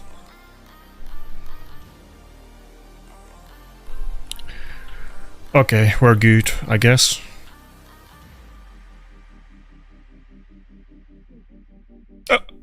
Oh, fuck. I was getting scared with the counter attack. Okay, we're good, we're good. Yeah. I think I might be getting too fast wins, to be honest. Yeah, I'm 165. I might be punching above my pay grade, very literally actually. I think might end up that we peak at very high rank, but then we don't even finish platinum because I'll get like spam of top accounts hitting me at the end, and I have like 15 losses in last minute or something. So fuck, this is not looking good. Okay, that's first loss. It happens. This is not a guaranteed offense team. I almost want to hit the same guy twice, but it would be kind of dumb to lose to him. Wait, yeah, we lose points, but he doesn't gain any, so there's no extra benefit for me. There's only negative side for him, but oh fuck, we got out of plot. But let's try it anyway.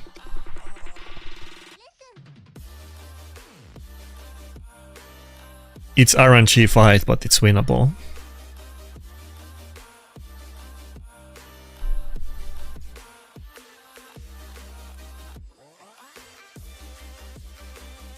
No, fuck, the same thing happened as the last battle, I guess. Okay, that sucks.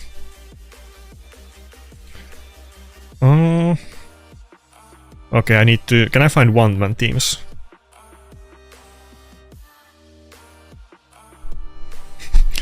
I knew that was gonna happen. I so called it. Well, okay, not the losses, but the fact that we drop in the end. That I saw that coming.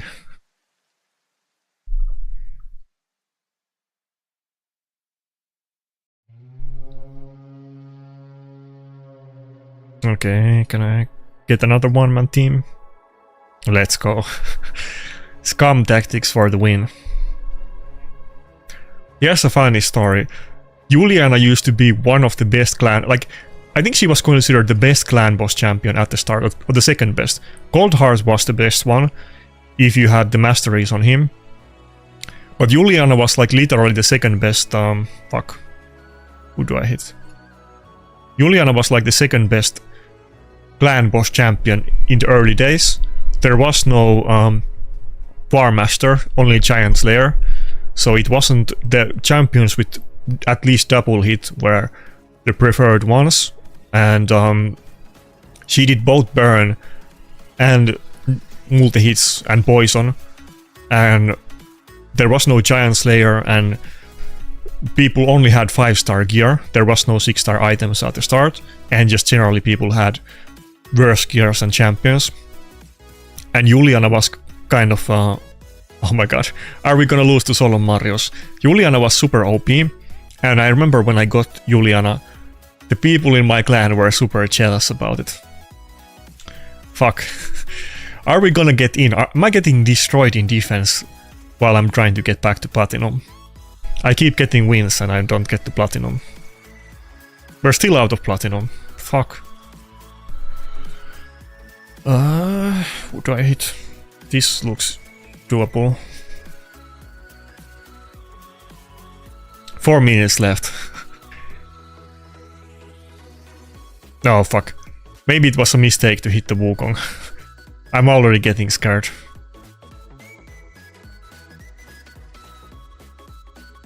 He has 6 stone skins, that's an issue. Okay, we're good. If I can get like 2 quick finish... Oh, I'm still out. Fuck. I think my defense team is getting destroyed right now.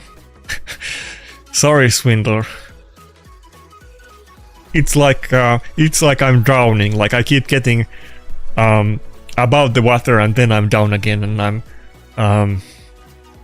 I'm choking on the seawater. I get to back to plat, and then I'm not plat. Come on. We can do this. This is the funniest plat push ever. Like, I have done like way more fights against one-man teams than actual teams. At the start, we were actually doing some real fights, and then it became whatever this is. Fuck, this Odin team, I kind of want to do it, but I'm a little bit scared. We hit this. We hit this.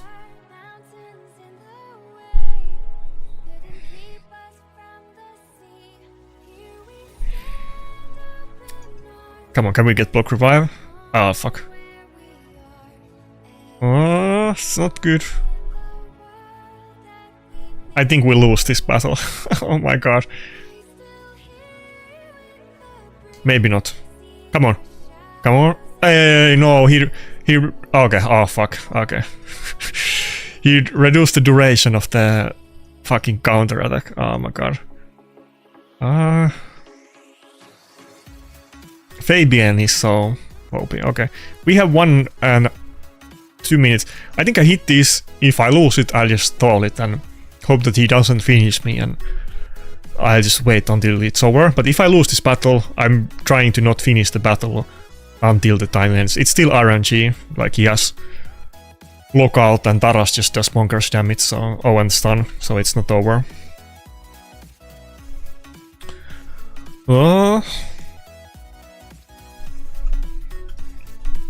Come on. You can do it.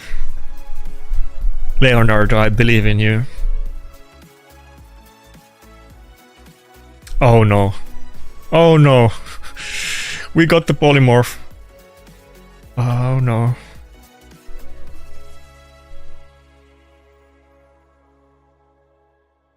Oh fuck. This fight is kind of lasting a lot, so... Oh, I hit the wrong target. I should have clicked Kalatir. That was a mistake. Okay, I just need to nuke now. The time is gonna end otherwise. Okay, I trolled this battle. If I just hit Kalatir, I would have won, I think. Fuck. Is he gonna get the win before the time ends? I think there's like 10 seconds left. And I'm not gonna get turn until it ends. Fuck. I think that can't... Yeah, that... Oh, wait, my defense was kind of owning. Okay. Last battle, I screwed it up. But my defense was getting me some wins at the end, so we'll take it. Let's do some predictions, what rank we got.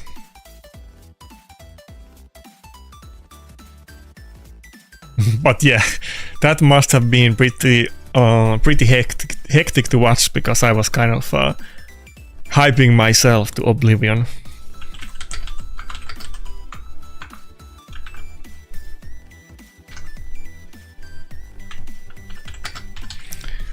I hope you guys did well.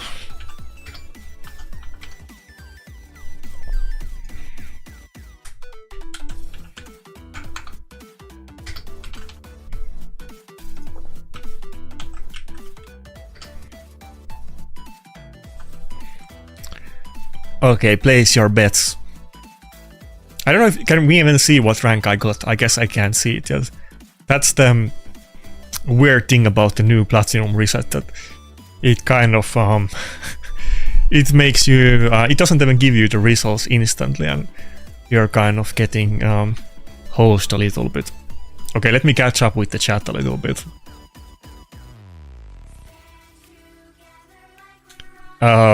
Thanks for the subscription, Blight. I don't know if that was on either case, I'll take it. You got Queen of Hearts. I don't have a lot of experience. I know people use her a lot, both PvE and PvP, which is a bit odd. Maybe not the top, like one of the more popular champions in PvP, but I do see it in live arena sometimes, but I don't think it's like a top champion.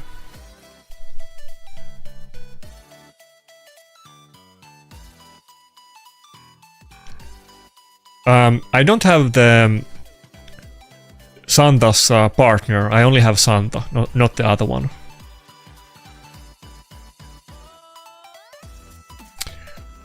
John, like, I think turtles are good. I wouldn't say turtles are OP, because as you already saw on those battles, you can get really fast battles with them, but there's like many counters that you totally can't win against.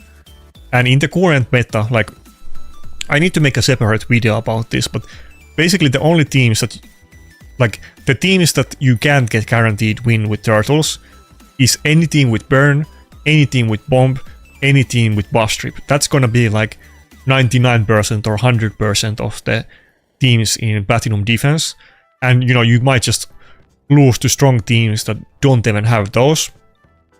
Now you can still beat those teams, but it's not gonna be guaranteed. And the big boy accounts, they don't want to run any type of teams that are not 100% win rate. You're only looking for teams that you have a team that counters it and you can't lose. You don't want to take any risks. So even though, you know, Leonardo can do like 2 million damage in the right situation, he can also get polymorphed and he can just die before he takes a turn and so on. And it's very, very RNG fight to play, or team to play, but it's good. I will say that it's good for like low spenders or free to plays or people that are kind of newer to the game that got those champions. But it's definitely not meta in the sense that it's like the best team out there. It's viable, which is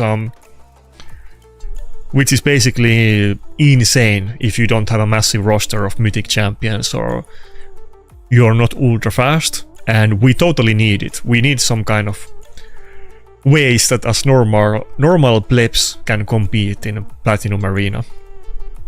Maybe compete is too much, but you can at least beat some defense teams. Okay, let's we can't see the rank yet, right? I can only... Yeah, there's nowhere I can even look it up. Okay, let's oh my god, I got hit so much. Dude, this reminds me of the old times. When I was running Wokot defense, I got hit like, not dozens of times, but like 50 plus times every reset. I do 10-minute push and I get hit 50 times. It was insane. But with the Wokot strat back in the day, I won like half of those fights, sometimes even more, sometimes a lot more than half, and it didn't really matter, as we can see now. It doesn't really matter how many wins or losses you get, per se, in defense, or even in offense. The wins that really matter is the wins that you get at the end. And as you can see, even though I totally trolled the last battle, I would have won this if I hit the Galathyr with Mikey and not Taras. I was just trying to play fast and I panicked and I ended that battle. But I lost it. I was farming one-man defense teams, but my defense got couple wins in the end, and I was able to get plat this way. I think I wasn't...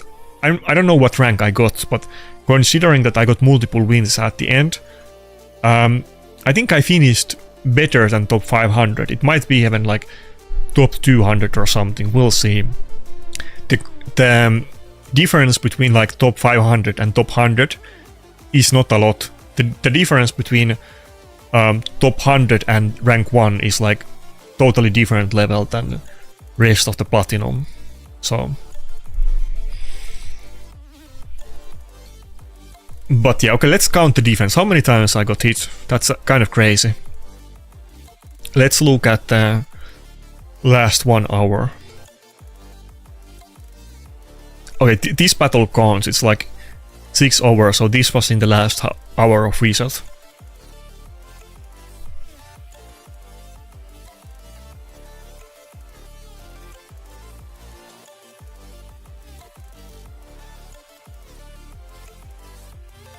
Okay, that's too many to count. I got hit like couple dozen of times, maybe like 30 times or something.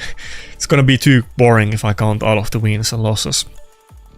Is there anyone that hit me that you guys know, or did any of you guys hit me?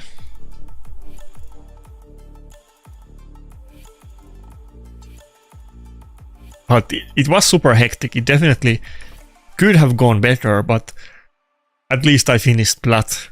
After farming those... Wait. Oh, okay, I thought this was a win. We got hit by somebody with the rank 1 trophy, though I'm not familiar with this name at all. Might be an account that has been traded, but I don't know.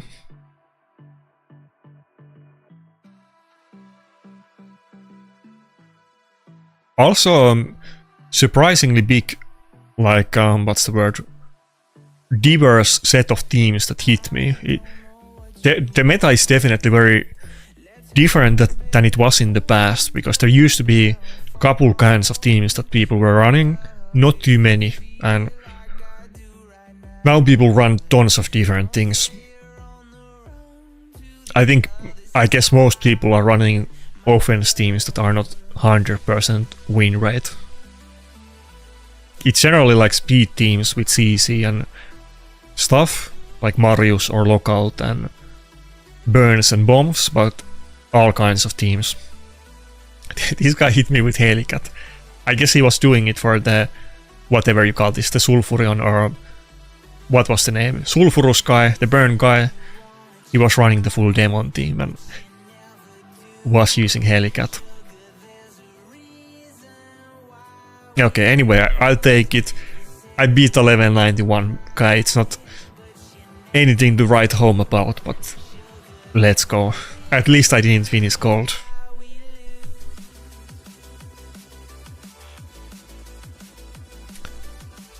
It's weird that you can't see what rank you got, because it kind of takes the thrill out of it a little bit and the community aspect, because, you know, all the clans especially, I'm sure the other clans do, and not just like Mad and Aspi and IPR and so on, but in those clans and all the other PvP clans, after the plat reset, everybody's posting pictures what rank they finished and so on, and it's like a big community thing for those PvP people.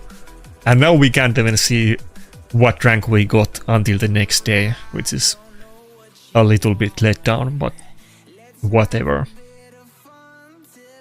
Okay, I don't have to do countdown this time since we got all of the winners already. Let's go. Okay, let me catch up with the chat.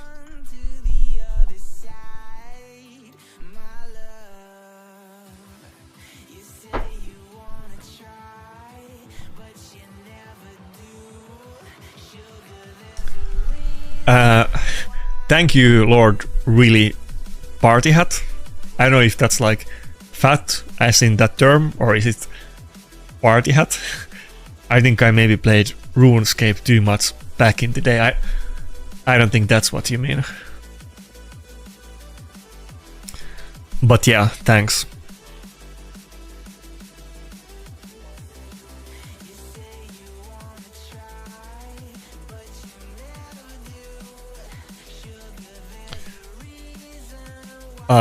Grats, Lemons. The one thing that, not the one thing, but one of the things that I have issue with the current state of Platinum is that it used to be like a thing that everybody wanted to do. You wanted to get good champions, you wanted to pull like Valkyrie or Duchess or Siphi or Tranda so that you can push Platinum. I know Valkyrie might sound weird, but Valkyrie used to be top tier champion for offense because it was like a speed counter for Siphi with the passive. But the reason you wanted to pull good champions back in the day was not so that you can farm dungeons faster. I'm sure it was that too, but mostly people wanted to, you know, spend in the game and grind stuff so that they can get top tier champions and push Platinum. These days, you know, people don't care about it, the rewards suck and it's very bothersome and annoying to do, and it takes insane account to be able to do it, and there's just no interest for it anymore, or a lot less than it used to be. I said that same thing many times, but it really it pains me that the game mode kind of died. Not died, but you know what I mean. It used to be the biggest thing about the game back in the day.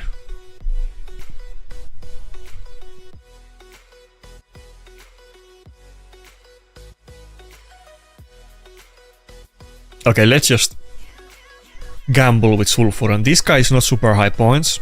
Maybe he's not confident in winning speed. Oh fuck, marriage. Okay, fuck, I'm screwed.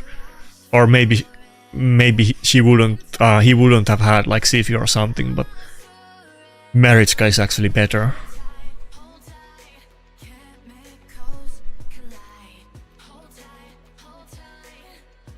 Oh, Alanka, did I lose to you?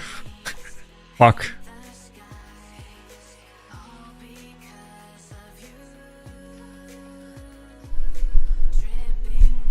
Yeah, well, good for you, I guess. Like I said, I lost that battle. I could have won it if I just click different target.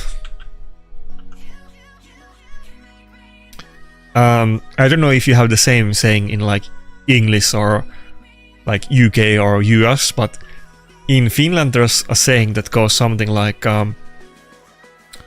your entire body suffers from a bad head, and that's basically what happened. I screwed up.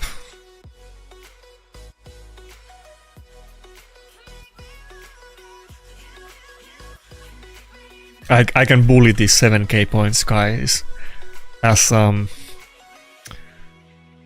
kind of what's the word? I don't know what the word is, like to make me feel better about it.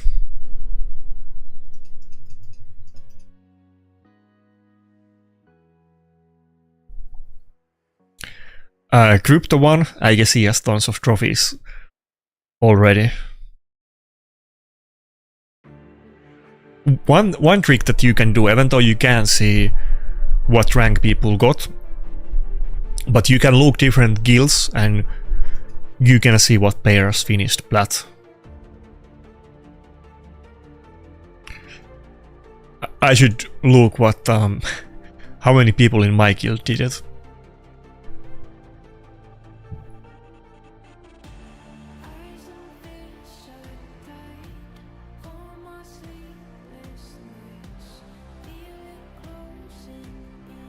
I don't even need to look the team. I know I'm gonna pick Rotos and Predator every fight, no matter what.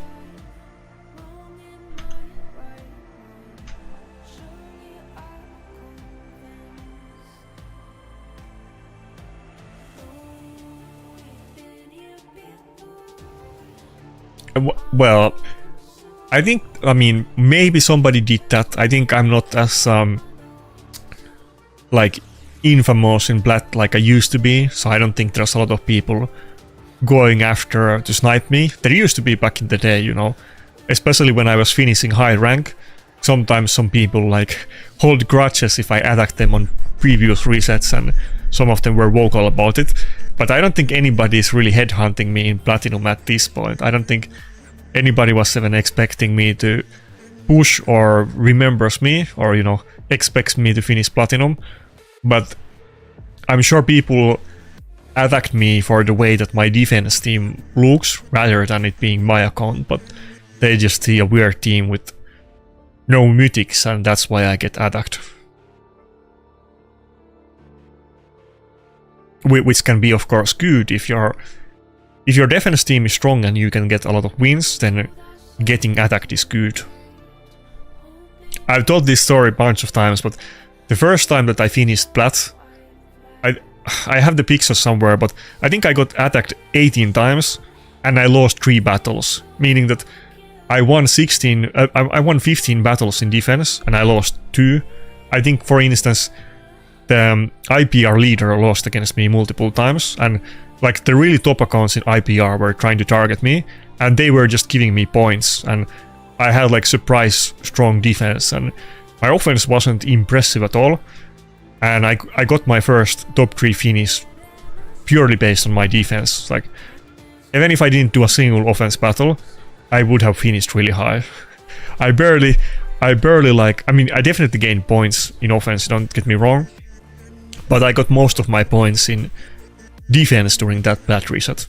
Like, I didn't do a long push. It wasn't like 1 hour push like some of the people did back then. I think it was like 15 or 20 minute push.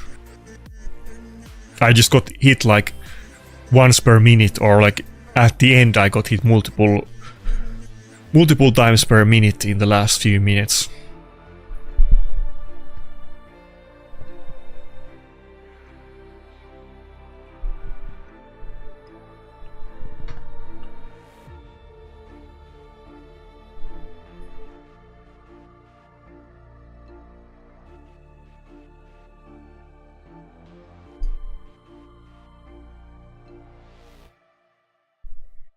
Oh fuck, I'm so much behind on messages. Yeah, I know, you know, I can't make any memories now, so I live in the past raid memories. It is what it is. Fuck. I don't think Rooster can take this anymore. Maybe.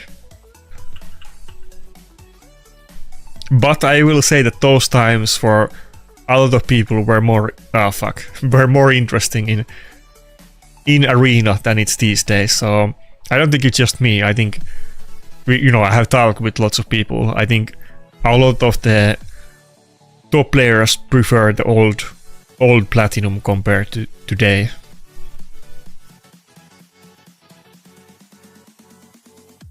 I'm sure some people don't, but I've heard the same thing from many people.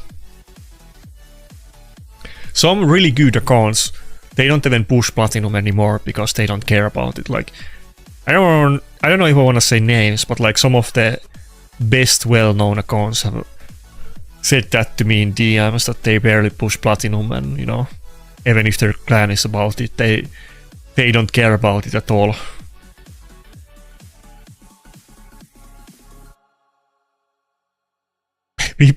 People are pushing Platinum out of guilt that their clan doesn't kick them or something like that, basically.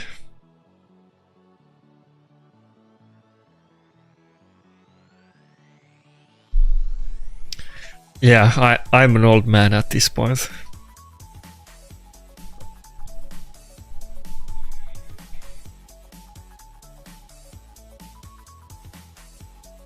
Oh, I got hit by a clan member. I don't care about it. I would have cared about it like a couple of years ago when I was in MAD. It happened a few times. There was one guy at one point that was hitting me on purpose because he didn't like me. That's another story for another day, but I don't care. If somebody in the CHQ hit me, then I don't care at all. I'm not...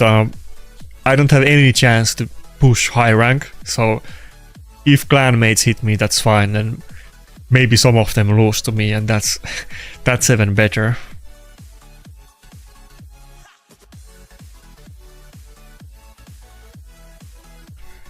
This team, I think I'm gonna lose. Probably I should have picked Donatello.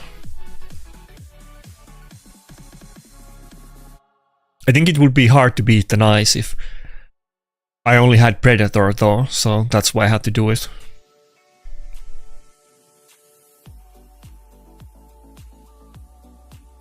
Your team only got hit twice. That makes sense, The really good defense teams get hit less.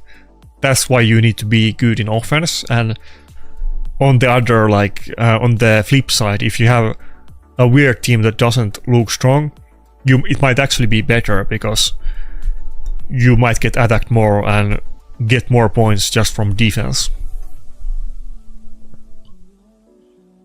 I remember one reset, and not to flex about it, but the last time I was like high rank, I remember that I got rank 2 and the guy who got rank 1 was a clanmate, and he was only a couple points above me, and he was using Glycea defense. Like, if you guys remember, Glycea is a champion that got buffed recently, and it really wasn't like a relevant champion, and he got hit a lot and he was winning in defense, and he kind of did the thing that I was always doing, that I get attacked a lot and sometimes I have a good defense that win, but he literally won rank 1 using Glycea in defense.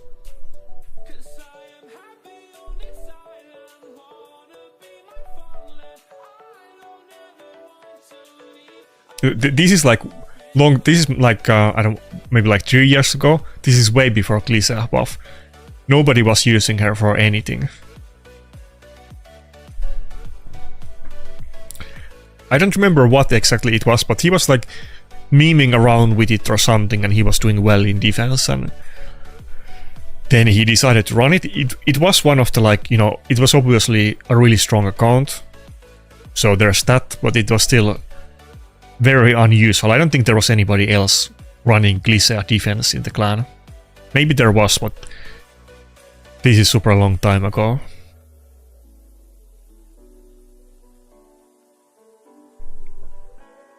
I wish I had Glycea now. I might use Glycea in my defense actually, but I don't. Not the biggest champion to not have, but Glycea is definitely interesting now with the buff.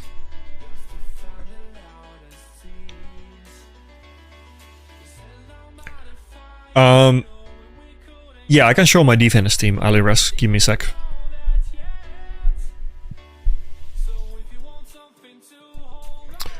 Should we do another poll that can I beat the nice this time or not?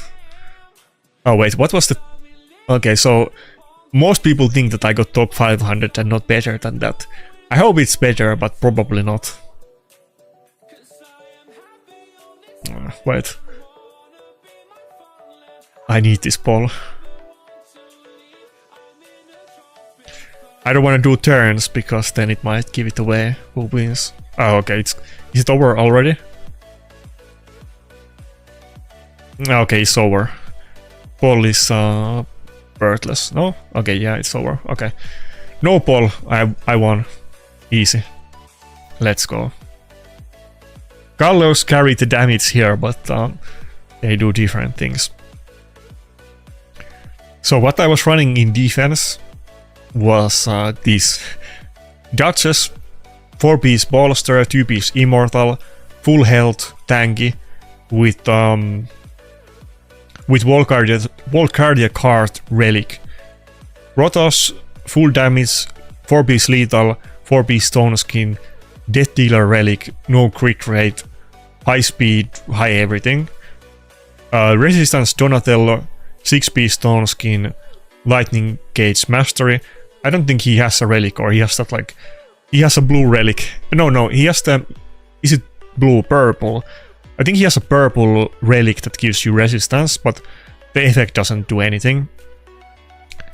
And then Predator, 2-piece cruel, 4-piece lethal, balance build, kind of like Rotos, high speed and everything else. And he has the... whatever you call it, not a great relic. Like one of the good blue relics, but it's not the top tier one. That's on my bucket list, that I need to get some really good relic on him. Malefic Talon is pretty good, but obviously there is some mythic relics or even legendary ones that are way better. But that's what I was running, basically like a tanky stall defense with some RNG mechanics with the survivability and the counterattacks and extra turns and polymorph and so on.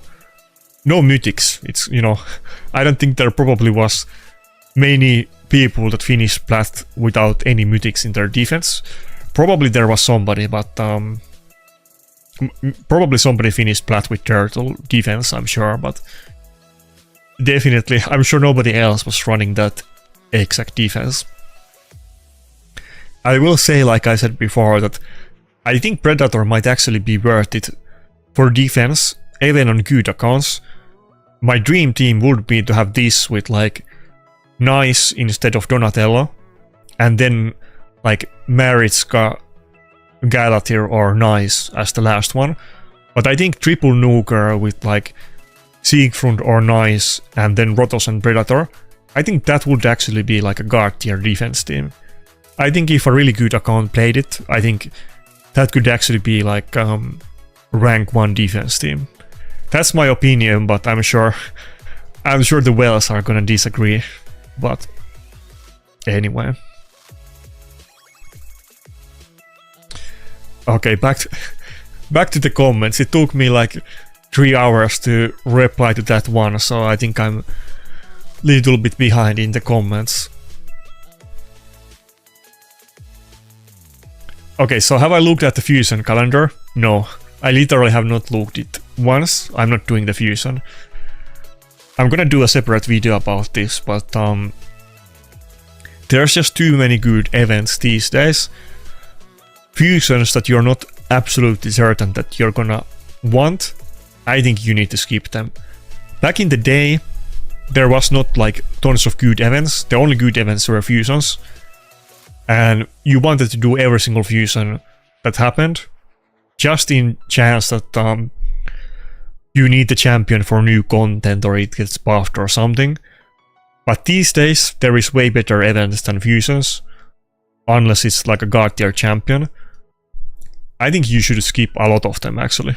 Some people are gonna maybe disagree with that, but I think a lot of fusions. This one is definitely like even much better fusions than the current one. I think might be worth skipping, but this one is like a easy skip for me, which I'm happy about because I I didn't want to do the fusion anyway, I need to farm Chaos Dust.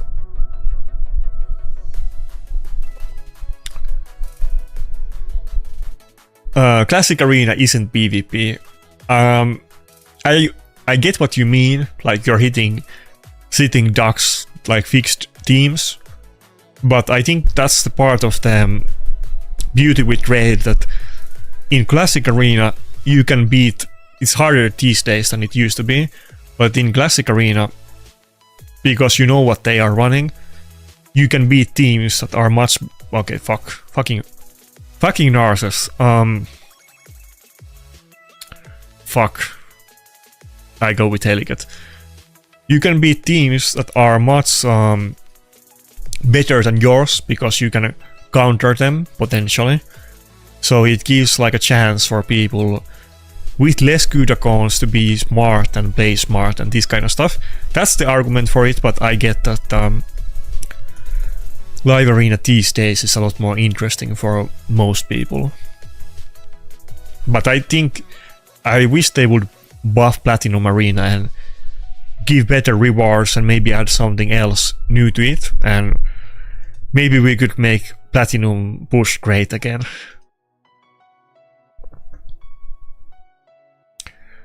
I have two bands.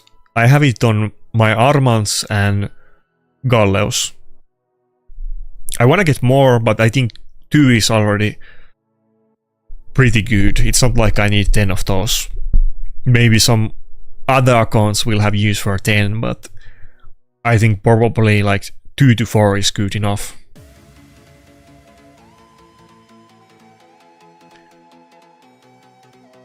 Am I 61 years old? No, I'm like half of that.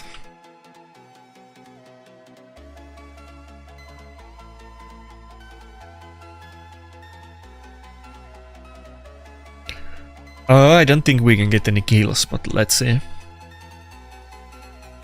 Oh, okay, let's go. Dude, Predator hit like 200k plus on Narcissus. You guys keep saying that he doesn't do any damage, but there you go. Granted that I'm sure this account with less than 5k points, I'm sure his gear is not like crazy, but that wasn't bad.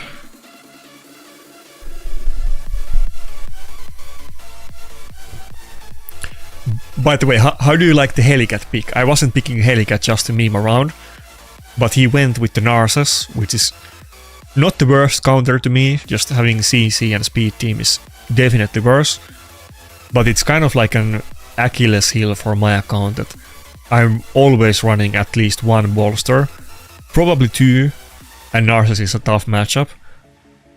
But he happened to pick a team without CC, and Helicat is like perfect here. Not just that it wasn't like CC, but it wasn't like a speed team, because my Helicat is in 9-piece protection.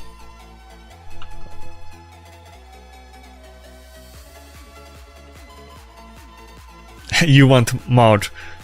Yeah, I wish they would make the fragments for mod easier to get. I want to get plus for mod. That's never gonna happen. She kind of has low base stats, even though I like her passive and her A2 a lot. But her base health is kind of low, and I think she would be way better if she was tanky. And if it was like viable to farm plus for mod, I definitely would go for it. But it, you know, it's gonna take you like 15 years to get plus for mod, and that's with you skipping the fusions while doing them. So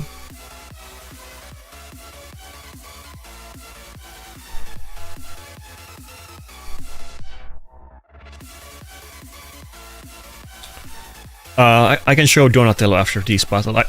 I just stole the gear to Harima from Donatello after the plat ended, but I can show you what gear he would use.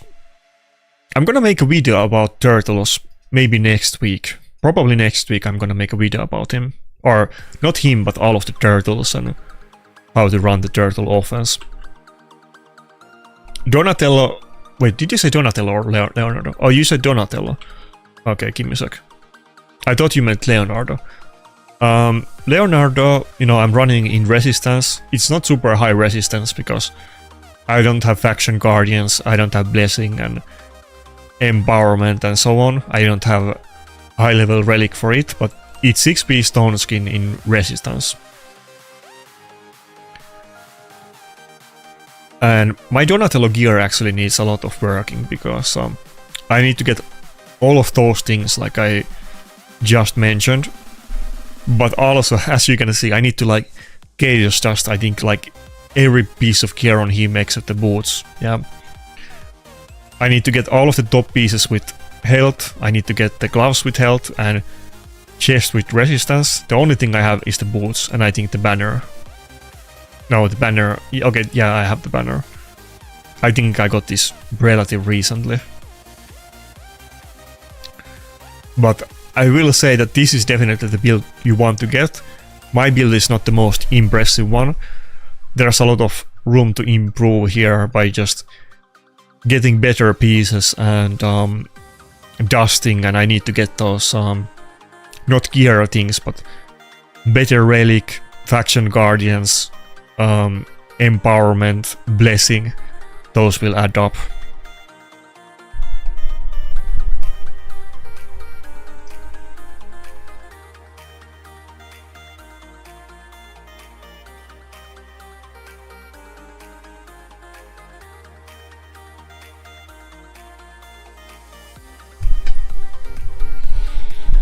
But like the one thing that turtles, not the only thing, but one of the things that turtles are good at is that they can actually fight local teams, which can be kind of hard to do.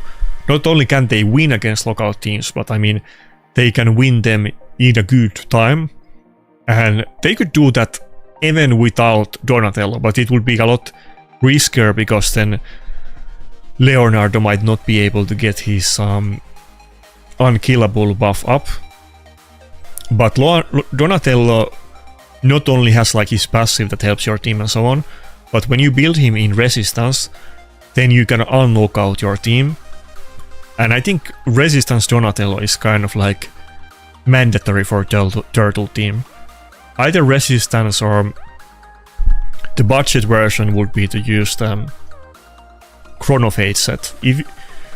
If you can't do resistance build, but you could maybe do this set, maybe even in 4-piece, that would be alternative option.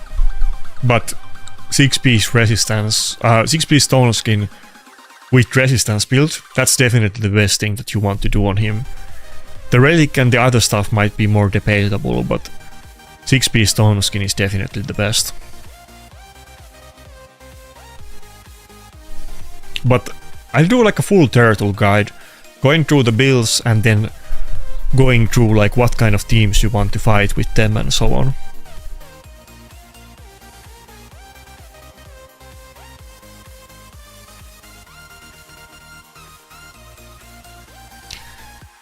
Yeah, Ramanto used to be very popular. I haven't really been using him in a long time and I don't really see people using him, but his buff strip can of course be really good. People used to run Ramanto in Classic Arena offense a lot for many years. He used to be one of the top champions.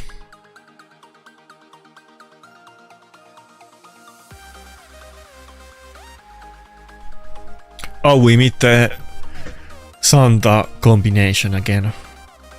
I have to go for the Commodus band though, that's given. Should I go with Gallows? He's running like full magic affinity, not full, I mean he has Nicholas too, but kind of full magic nukers. Or should I just go with Maud? Let's go with Gallows.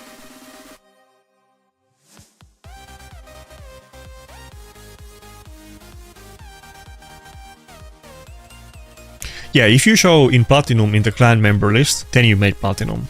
Yeah. Congrats on that.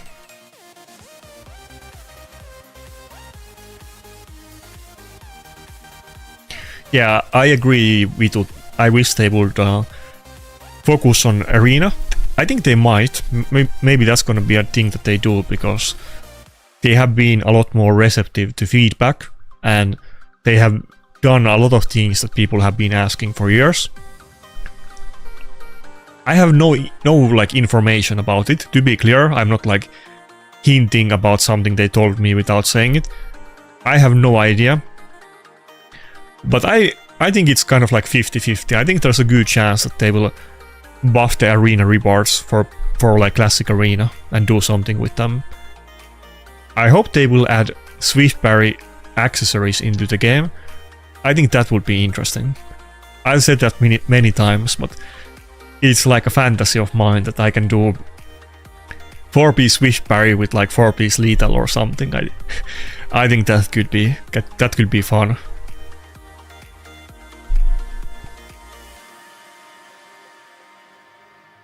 Or 4-piece Swift Parry with 4-piece stone skin.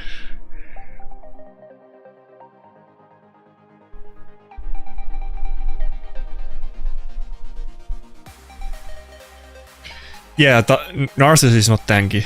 I know what you mean. I mean, he's a little bit tankier than normal champions, but I agree.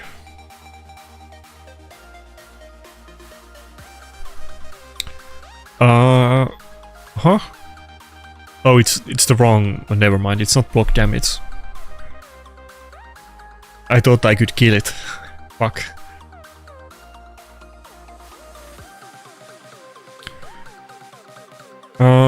Okay. I think I just leave the knights alone, but that's not gonna end well. Oh fuck, I misclicked. Can we get another extra turn? Okay, no. Not when I needed it. If I knew I was gonna get the extra turn, I should have hit knights and then the battle would have been over. Oh wait, it's over. Okay, never mind. Good. Why did he not do the unkillable? I think he did what I did in the last Platinum Arena battle. He screwed it up. I think? Oh, okay, never mind. I thought it was over, but maybe not. At least it gave me a little bit time. No, okay, it's over. Okay, good.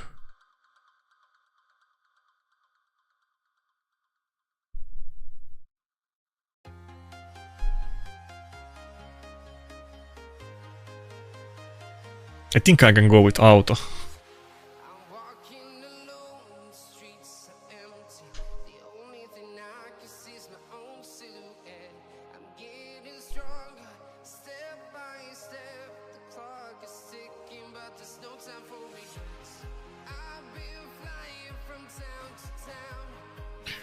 How many points did I end up with? Let me see. 4,175. People were saying something like I'm 3 points above plat cutoff or something like that. I forgot exactly what they said, but I think I barely made plat basically. But I made it, so I'll take it. I got lucky because I screwed up the last battle, which was totally winnable. I just hit the wrong target at the end. It was close battle, but I would have won it if I didn't screw it up. But I also got 3 wins right at the end in defense, so it kind of saved me.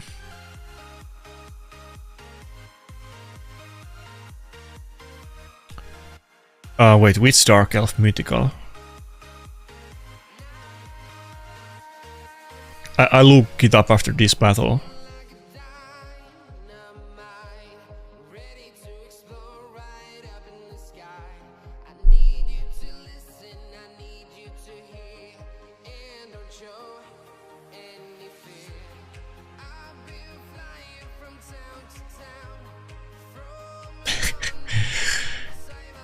I don't know if I can repeat that on YouTube. Who knows if they demonetize me.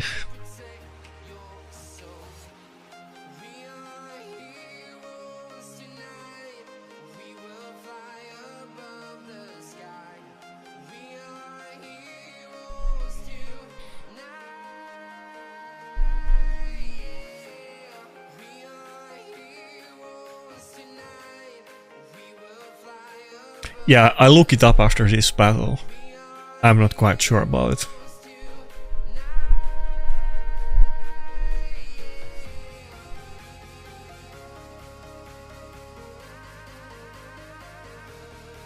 Ah, fuck. UDK in...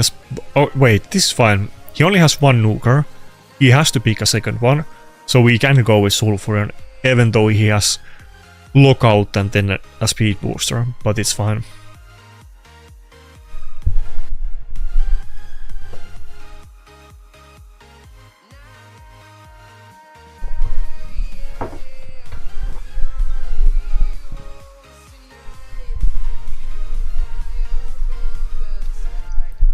Okay, fuck. Gizmog is a bad pick. I think I still want to go for Fabian, but this might end up badly.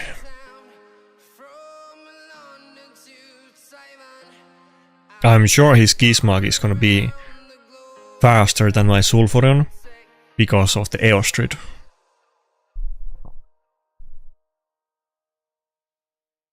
Yeah, I think that's gonna be great for Galleos. I was also saying that before, that I want to, well, of course you want to get the mythics, but I want to get the both mythic relics from Grim Forest, and that one that you mentioned, I also want to get it for Galleos, the ignore defense one, and the other one I want to get for Predator, the one with block damage and crit damage and health.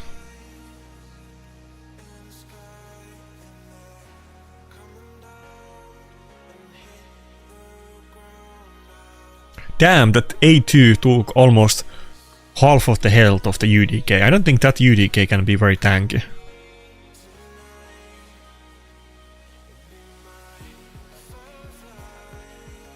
Can we just break it? No, okay. I think, yeah, it took like A1 from Predator before it, yeah. That damage seemed like way too high. Okay, so we have the whale up, so we get this mechanic. I've already talked about this before. This is one of the upsides of Predator. We can kill the Gizmog through UDK right now. If you have whale up, you don't need accuracy to get the Hunter's Case. And if you have the Hunter's Case on target, which you're gonna place before they hit, then you will ignore UDK passive and all kinds of damage reductions like block damage and so on. So that's pretty nice. As we went through before, if you get the Hunter's Case, you can kill you can also kill Siegfried without proccing his passive. You can do it to Nice though, but it's still pretty good. And you can just generally kill champions through block damage. I mean, you can kill Nice through block damage, but you can't kill him in the first form.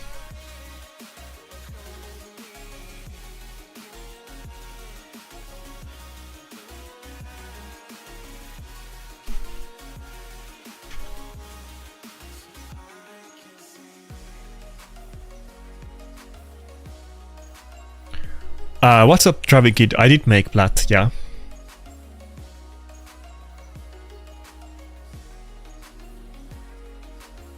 I'm not sure what rank I got because the way the system works these days, but I did get it, yeah.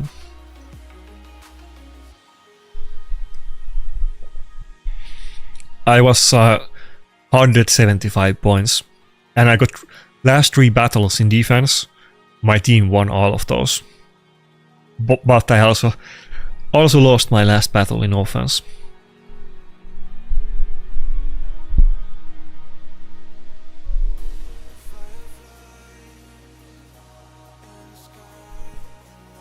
I think next week I might even do Platinum push earlier, try to do a longer one. Since it went... we're fucked here. It went surprisingly decent. I don't think I can beat this team. He has, not only does he have Nice and Maritzka and so on, but the combination of buff strip with Galleos is not gonna be good for us. We're gonna protect the Armans with Necret, but that might be good actually. I think that's good here. That means that the Nice is not gonna block revive the Armans on the first turn. He doesn't really have hard CC outside of Galatir, so there's definitely a chance to win this battle. Nah, fuck. Okay, that was not a good start. Wait, Rotos got protected by Nakarada. I thought Armans was gonna. I thought I had enough health to do it. I think it would have been better, to be honest, if Armans was protected, but he got polymorphed anyway, so...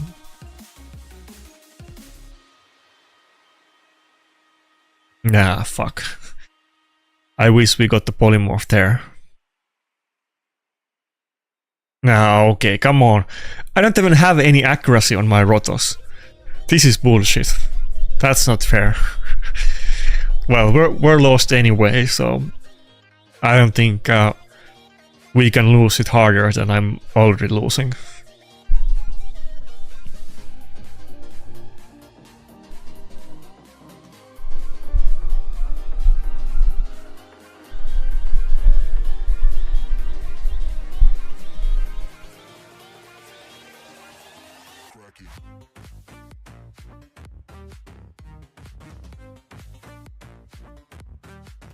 Oh fuck. Not enough damage to kill the rooster. Oh my god. Well, we're done.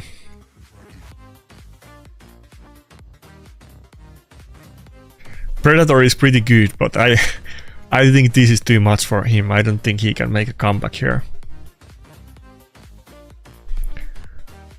That will be good content if he did though, but there's no way. Okay, game more.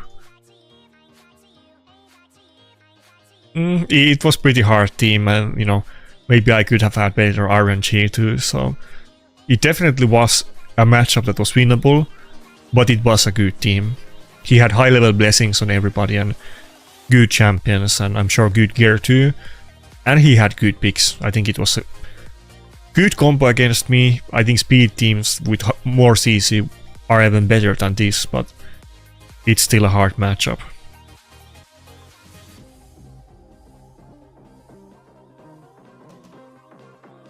Oh fuck. I'm reading the chat too late, sorry. Wait, didn't we fought this... Wait, either we fought this guy or he was in the chat before. Wasn't he in the chat earlier? I think I looked up his YouTube channel yesterday. I think that's what it was on stream. I looked the mythic after this battle, my bad. I'm not the professional at this.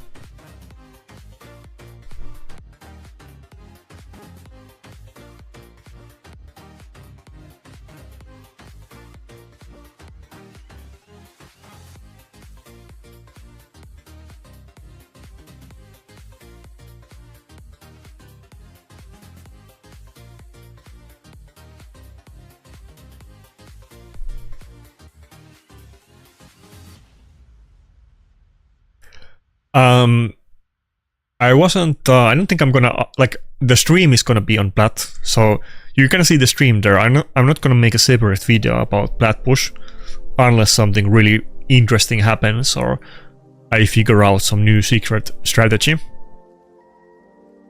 But the stream is gonna be there, it's just not gonna be like a video. Basically the same deal though.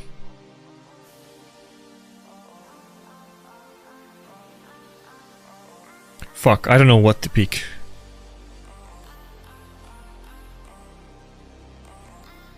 Oh wait, oh my god, I misclicked. That's not what I was gonna pick. Oh fuck, oh fuck. He doesn't even have any gear on, I'm pretty sure Harima has his gear. He would be kind of okay almost with the buffs that he does, to be honest, if he was geared, but he's not. As a third nuker. I messed it up. It's a loss. Fuck.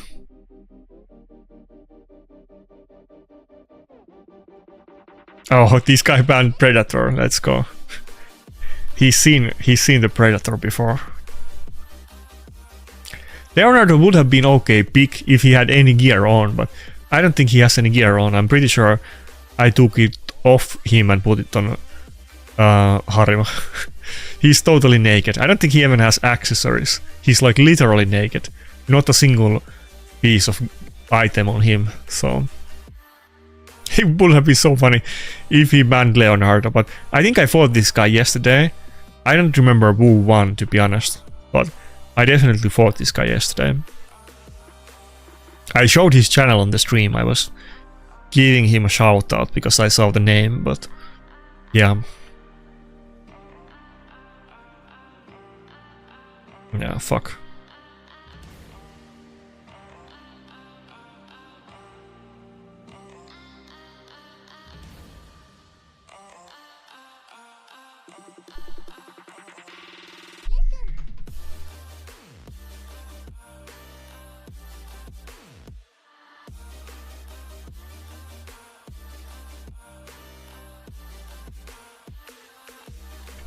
Wait, is Leonardo gonna get a turn? It's so funny if he gets a turn here. I can use him as a buffer if he actually survives for a turn. He's literally naked. He doesn't have a single piece of item on him. I'll show it after the battle if you don't believe me. I even took all of his accessories to Harima. Yeah, I knew that the cat does it. I was thinking about it for a second, that how did the passive work again, and then I still used the A3.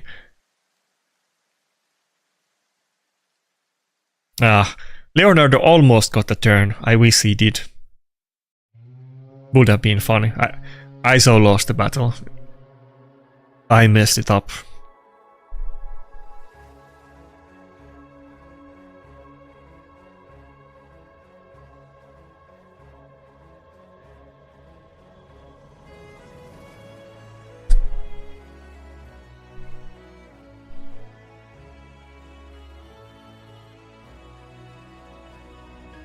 Okay, if he hits Rotos now, and Rotos procs counter attack and kills him, oh fuck, that could have been win. Okay, I need to do a 1 and pray for, okay, everybody in the chat, pray for RNG Jesus. We need the blessing now. I need extra turn. I win if I get extra turn. Pray for RNG Jesus. Okay, fuck me. Anyway, next battle. Would have been fun if I got the extra turn. I would have just killed it with A3 and then it would have been over, but nah. Not today. I didn't get it after misclicking the Leonardo. Oh yeah, let me show you. Okay, now, yeah, okay, see, we already get the message. Leonardo doesn't have a single goddamn piece of gear. It's all on Harima, so... I totally would have won the battle if Leonardo had gear on, but it's my mistake. I picked the champion, I paid the price, so... Oh fuck, I misclicked. I opened some random stream on my stream tab. Anyway, so... Wait, not Sylvan Watchers. Not normal elves, dark elves. Where's dark elves? Okay. Leon Mesomel, you wanna hear the honest answer? I didn't play the game for 8 months. I don't have a single goddamn usable piece of Merciless set. Not even a 6-piece set for PvE, so that's half of the reason, though. On Roto specifically, I probably still would use Stone Skin on him, I'm not gonna lie. On Predator, I wish I had a good 9-piece Merciless set. And I wish I had multiple other Merciless sets for PvE. So, by the way, I don't think I didn't even know about this champion. I didn't even look it up. I guess there was like a patch notes recently. I didn't even see them. They don't message content creators when there's patch notes. They don't remind us about that. I literally have not seen her kit before. She looks pretty good visually. I mean, it's kind of like a typical champion for Plarium, but I'll take it. I like the sword, let's put it that way. This reminds me of the... What's the video? Wait, I'm sure a bunch of you guys have seen it. If somebody knows the video that I'm looking for, then say it, because I'm not sure if I... Oh, the channel is called Dungeon Soup. This is one of my favorite videos. Go, if you have not seen this video, I don't want to, play it on the stream, but go watch this video, my blade. The visuals of this champion kind of reminds of the character here talking about his blade. By the way, this channel is insanely good. Dungeon Soup has some really good videos, and if you're into like RPG stuff and raid, you probably will like the kind of humor here. Go watch this My Blade video after the stream. This reminds me of like some, you know, old like gameplay in World of Warcraft and the trash talk between people that I'm super good and I'm going to destroy you in arena or whatever, and then that doesn't happen. This is such a good video. But yeah, this blade kind of reminds me of that blade, which is not maybe good for this champion, but let's take a look at the kit. Wait, fuck. Let's look at this. I have 1 minute time. Okay, wait. I need to queue this one battle. Then we'll take a look at her blade. Let's get the last battle in. Sorry. But yeah, what was the set? The Merciless set is great. Obviously, everybody knows that it's a top set for PvE. It's good on PvP as well, though on a lot of champions you prefer 4P Stone Skin over it, and I probably would prefer that on Rotos still, like the 4P Stone Skin. I will definitely try 9-piece Merciless if I get it someday and it's still relevant, but I'm not even close. And I have so good items on a Stone Skin and Lethal that the bar is pretty high for the Merciless set to even be better than that. I need to have like actual good pieces. I don't have, like, if I get like a passable 9-piece Merciless set, that's not gonna cut it. My Rotos gear is so pimped out that it needs to be really good set, even if the set itself is way better. Rotos is just full of perfect gear and like quads on everything, quads and triples, so...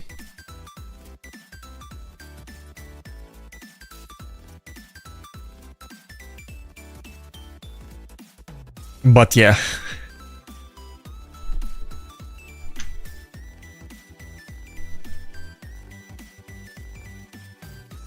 I'm not disputing that Merciless set is very good.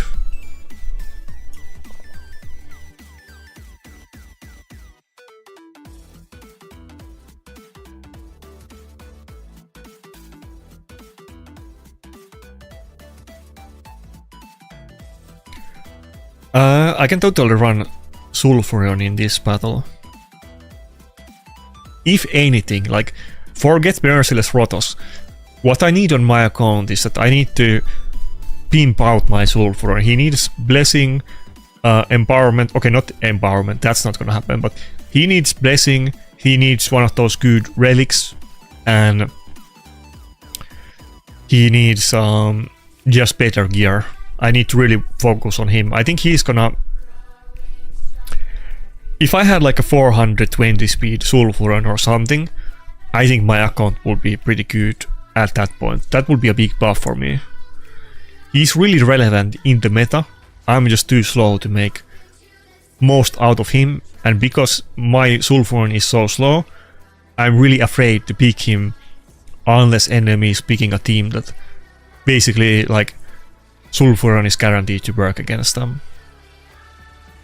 But never, like, forget the 9-piece Merciless. Rotos would do slightly more damage. Who cares, you know? Not getting CC'd on the first turn is pretty good as well. And he still does damage with the Lethal. But getting fast Sulfurion, that would actually be a big deal. Or just, you know, getting Embrus or Galatir or Nice or many of those meta champions. Rotos is gonna be good in either build, and it's gonna depend on the matchup and so on.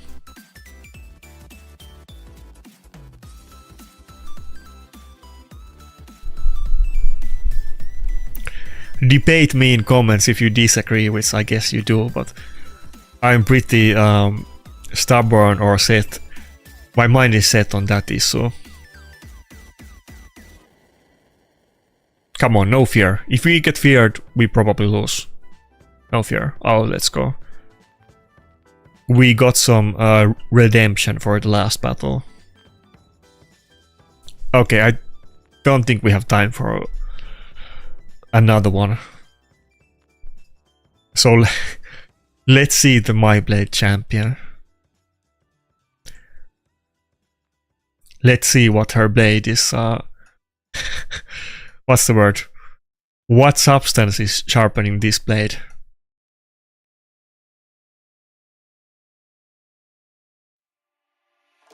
Oh, okay, maybe I should read it out loud. Increases this champion speed by 4 per each debuff placed by this champion and 2 for each debuff resisted. Okay, so it gets a lot of speed. 110 is pretty fast. Base speed, second form is slower. This looks almost... Wait, isn't this like the exact same model as the Grim Forest? Not Grim Forest, I mean the... Isn't that like a nail? That's a nail. That's a dark nail.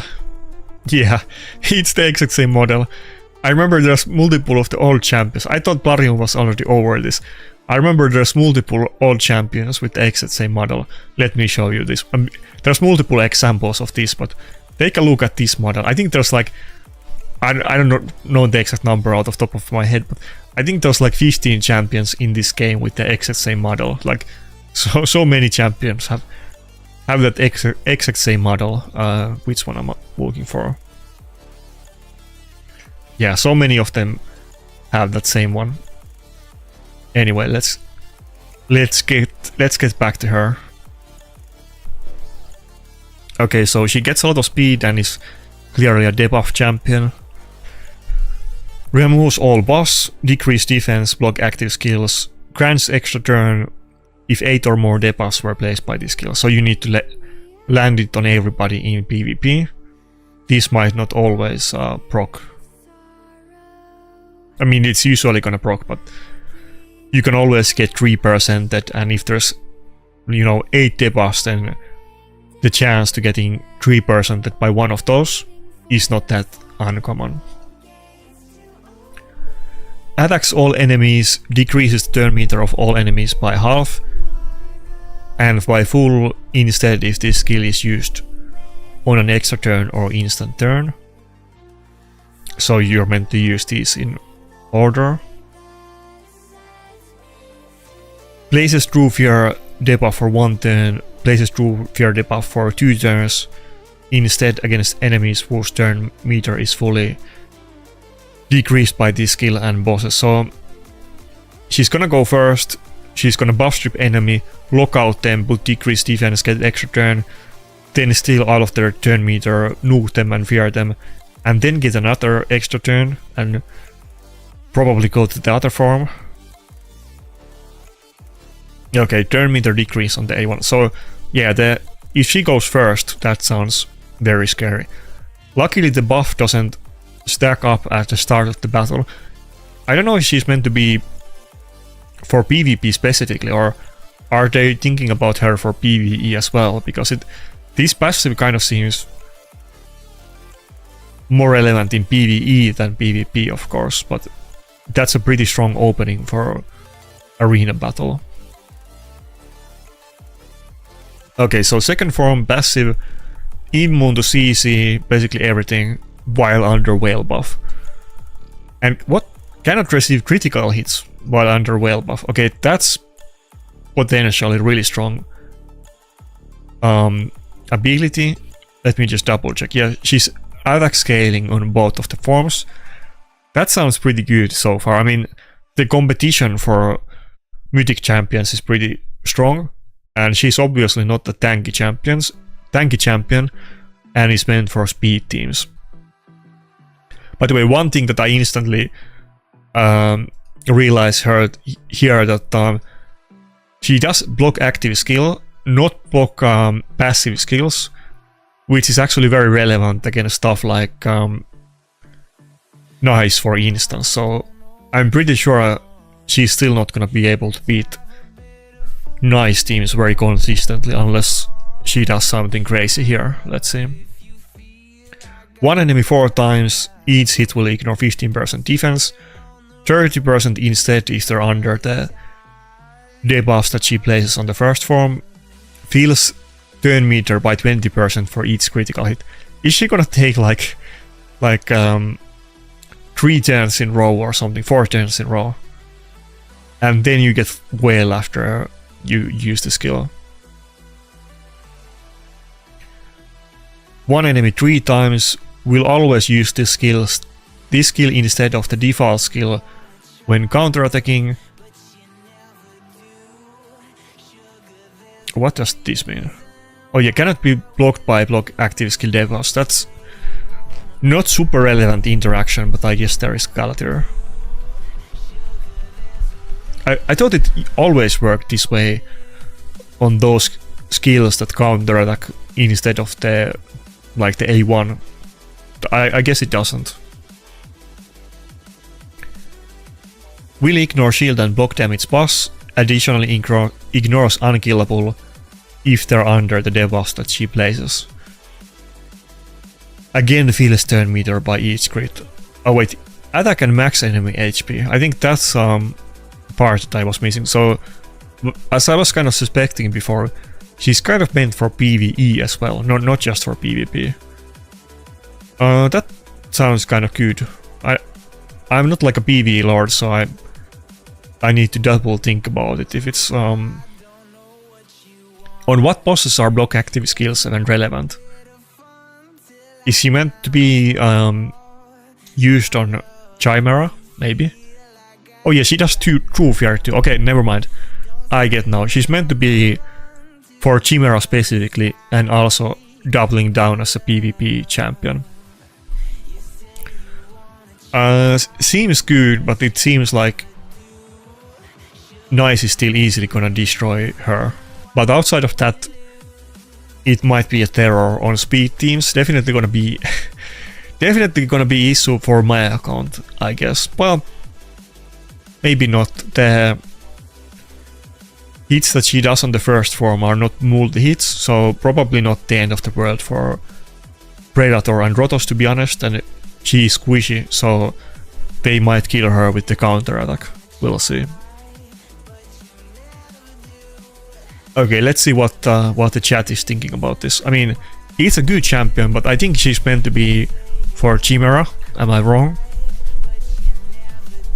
I guess they always do this. They did it on Hydra too, that they made Hydra impossibly hard, and then they released a lot of good champions for Hydra later on, and these days it's super easy for everybody.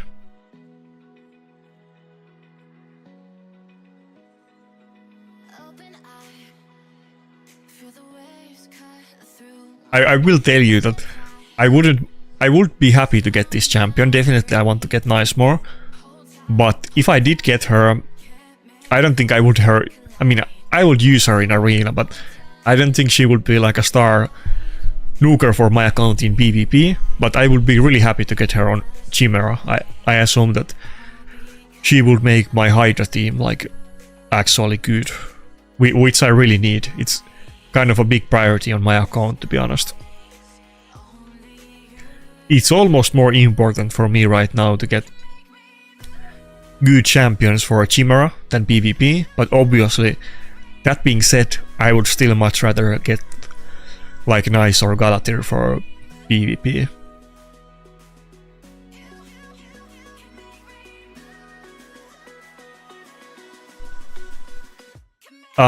About the testing, I'm sure like Cruisen is gonna test her in test server. Doesn't Cruisen like basically test every champion? I'm pretty sure.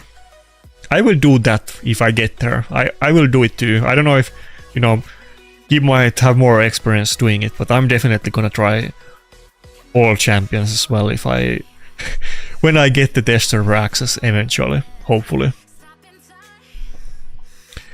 I know 50 games for one battle is dumb, but then again, Plarium is giving me 1000 gems per week to make content, and I feel like I'm meant to use those gems for content, so I don't really, I don't think about wasting gems for arena battles or live arena. I just do it. It's not the first time that I wasted gems for just 1 or 2 live arena battles. Obviously I should save the gems, which I'm gonna do, but I'm not gonna feel bad about wasting a little bit. Gems are not gonna make the difference these days anyway. I mean, what are you gonna do? Like, buy 1/20th of ancient shard to possibly get like a legendary champion? What is that gonna do anyway? I mean, okay, the better use is to use those gems for Deck of Fate or other stuff, but it's not gonna make any difference. Wait, I'm saying Chimera in 3 different ways. It's a little bit weird word for me to say, so I guess I did. Wait, what build do you guys want to see? Predator, okay. By the way, again, in description of all of my videos, including the stream, should be a link to my optimizer, where you should be able to see my builds, unless it happens to be naked on that whatever shows there right now, because I move around the gear a lot. So 4-piece lethal with 2-piece cruel. I know cruel is like cringe, but I don't have merciless. I wouldn't put Rotos in 9-piece merciless, but I would put Predator in it if I could. I would focus on the damage on his build rather than going 4-piece Stone Skin. That's why I went with lethal and I didn't even think about the 4-piece Stone Skin. The gear is pretty good. It's basically done. Only piece of gear that I need to swap out is the amulet, but I just keep having bad RNG in Chaos Dusting, but eventually he's gonna be in like reaction on accessories and full damage basically. Relic, I have this blue one right now. He's the top priority that if I get a good damage relic, I will put it on him. Kind of like with the set, I would definitely get... I mean, it depends. If you don't have any good damage relics, I'm sure it's still fine to put Wand on him. But I think on him specifically, his damage is low. He has the inbuilt potential to dodge CC and do damage with the passive. I would put a really good damage relic on him instead of something that helps you stay alive. As far as the masteries go, a little bit unusual masteries on him, probably. You don't really run this kind of setup on, I don't think, really any champion. I went for these for the reason that I wanted to max out the tankiness in getting both improved parry and getting Resurgent and Shadow Heal, which makes sense for a really tanky nuker like he is. And I also wanted to get both of the counter attack masteries, especially deterrence, because, you know, usually you don't get deterrence on nukers, since if you go for delayed of death, which is the only viable mastery on this slot on the tree, basically, for nukers, you can't get deterrence unless you go for retribution and not cycle of revenge.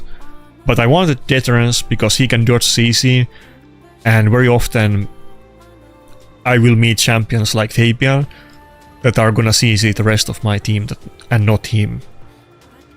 So that's why I went for these. I'm sure you can go for other stuff too, but I thought about the masteries a lot and I thought this made sense for him. Also, Wrath of the Slain, I don't think there's really better ones to go on this tree anyway, assuming that you're not able to go for Bring It Down. But I'm not sure even this makes sense on him, because you might not proc this even on the tanky champions on the enemy team.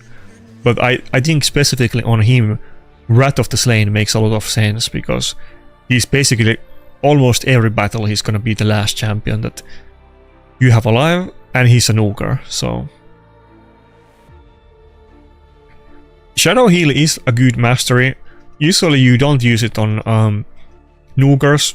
It would make sense sometimes, like on some really tanky champions like Rotos or Nice it makes sense, and on him I think it makes sense too.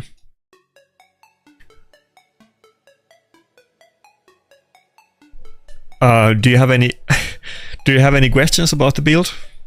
I basically explained that I think once or twice before on the stream already, but there you go. Some of you guys might have heard it the exact same spiel for multiple times, so my bad. I really like him, so I do recommend you guys getting him if you think he might make sense on your account.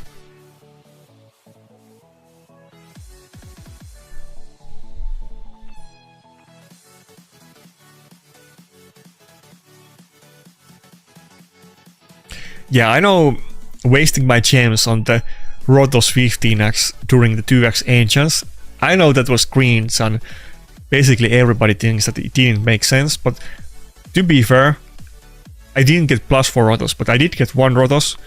I only need 1 more for Empowerment. Rotos is my main champion. I don't think he's ever gonna be not viable, so I do wanna get him +4. It was a horrible waste of gems, and I should use them for Deck of Fates when there's something really good. I agree, but 2x Ancients during 15x Rotos was just too enticing for me to pass up, so... I understand what you mean, Hokage, and Predator's damage is low. I challenge you to watch my videos with him or streams. I'm doing way better with Predator than I was doing before without him. And he's basically my main nuker now. Maybe like equally with Rotos, but Rotos is not like clearly better than him at all. Maybe even other way around, to be honest. His damage is low, but the utility is just really good. And his A3 seems like it should be his main nuke skill, I get it. The A3 multiplier is really low. Just don't think about that as like a nuke skill. It's like a utility skill that barely does any damage, but you can block revive people and hit through block damage and all passives and so on. The damage mostly comes from the passive or the A1, and the A2 nuke is pretty good too, so I don't think his damage is terrible. I was honestly expecting it to be way worse than it is, but the damage from the counter attacks from the passive kind of add up. But he's not meant to be like a hard nuker like Charge It or something. And on that note, by the way, you know, I was getting a lot of wins in Platinum defense, and it's thanks to him. If I just had Rotos, I wouldn't be getting these wins. My old defense team before Predator had no chance. As you can see, I'm getting hit like tons because my defense team looks very weird and there's not like a single meta champion in my defense. Considering those factors, it was holding up pretty well. I even got multiple wins just before the Platinum end, and these teams don't look weak, to be honest. Wait, did none of those battles count? Oh my god. I thought I got a lot of wins at the end, but they're all 0 points. That's a little bit disappointing. Well, it is what it is.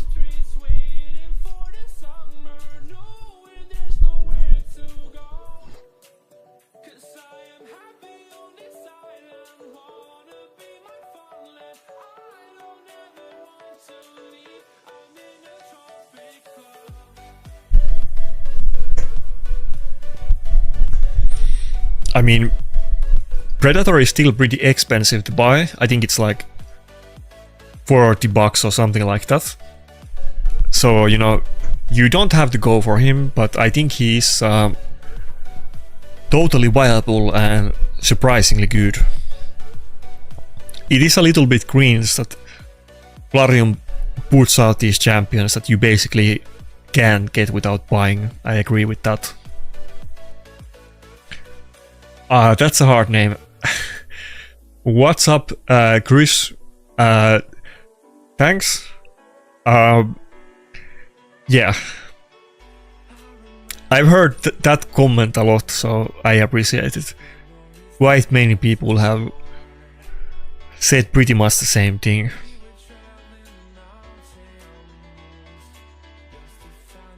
By the way, these forge pass I'm definitely not gonna do. I was just looking at the rewards that I can get here, but I'm not gonna buy it. I haven't even been doing these daily, so I guess I'm not gonna get all of the rewards.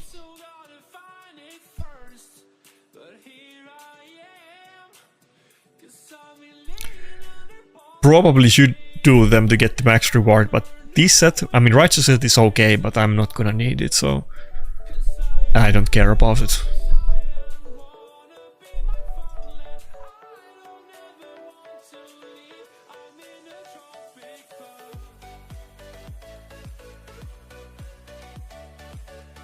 I'm pretty much done with everything. I don't think I want to bore you guys too much with Tag Team Arena.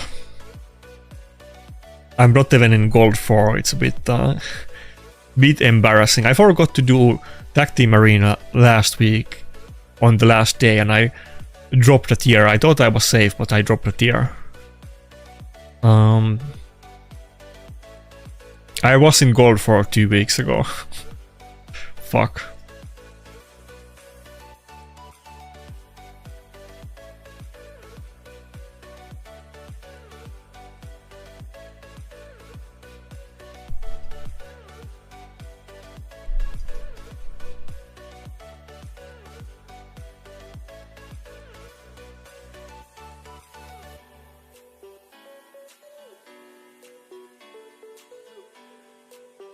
Okay, everybody's built.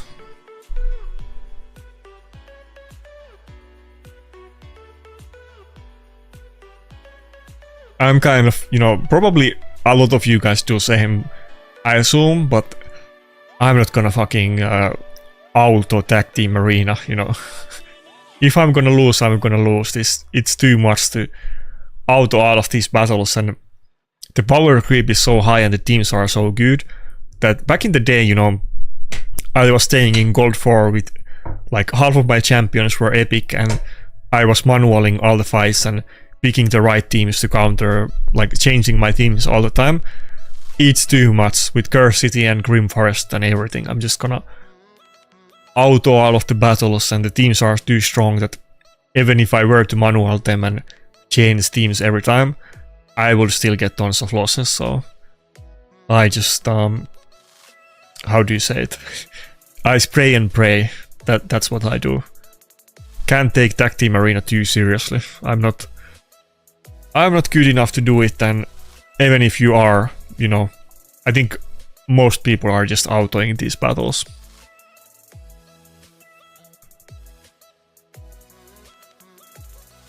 Aren't the weeklies only for those that buy the pass?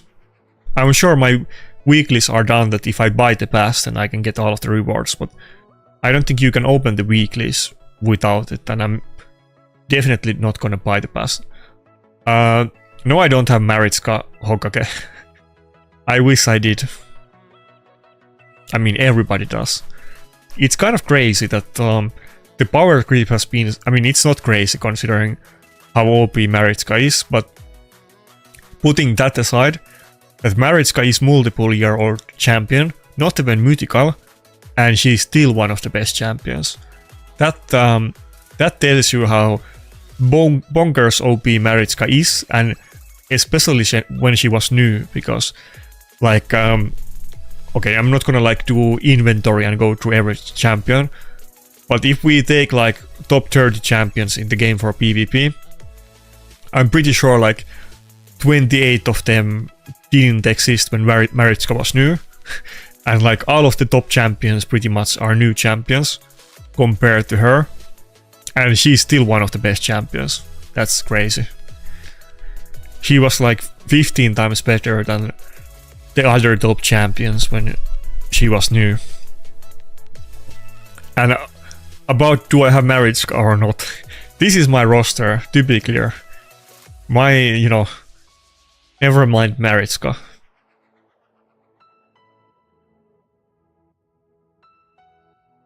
If we don't count Marius and Armans, you guys are gonna get angry at this, but if we don't count Marius and Armans, Predator is like the best champion on my account. That's literally literally true. Debate me about it, but Predator is like my best champion if we don't count one fusion and one guaranteed champion. I mean, okay, Sulfurion is good too, Rotos is good, Galleos is good. I would say Predator is my best champion, to be honest. Nobody's gonna agree with that in comments, but that's how I feel about it. But Maritska is like way above my pay grade. It is what it is.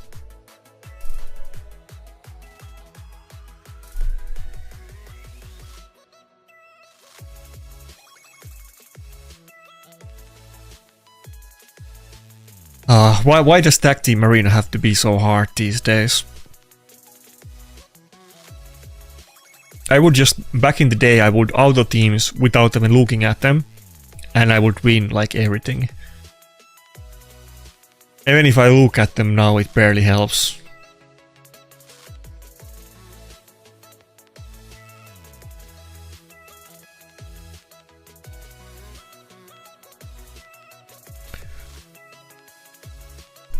Well, okay, I appreciate the I appreciate the feedback. You know, it was kind of mistake to take a break because I've said this a million times, but so there was a new game, Throne and Liberty.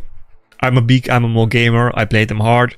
I played many MMOs. I played multiple other MMOs during the time that I have been playing Raid, and the other times I didn't quit the game.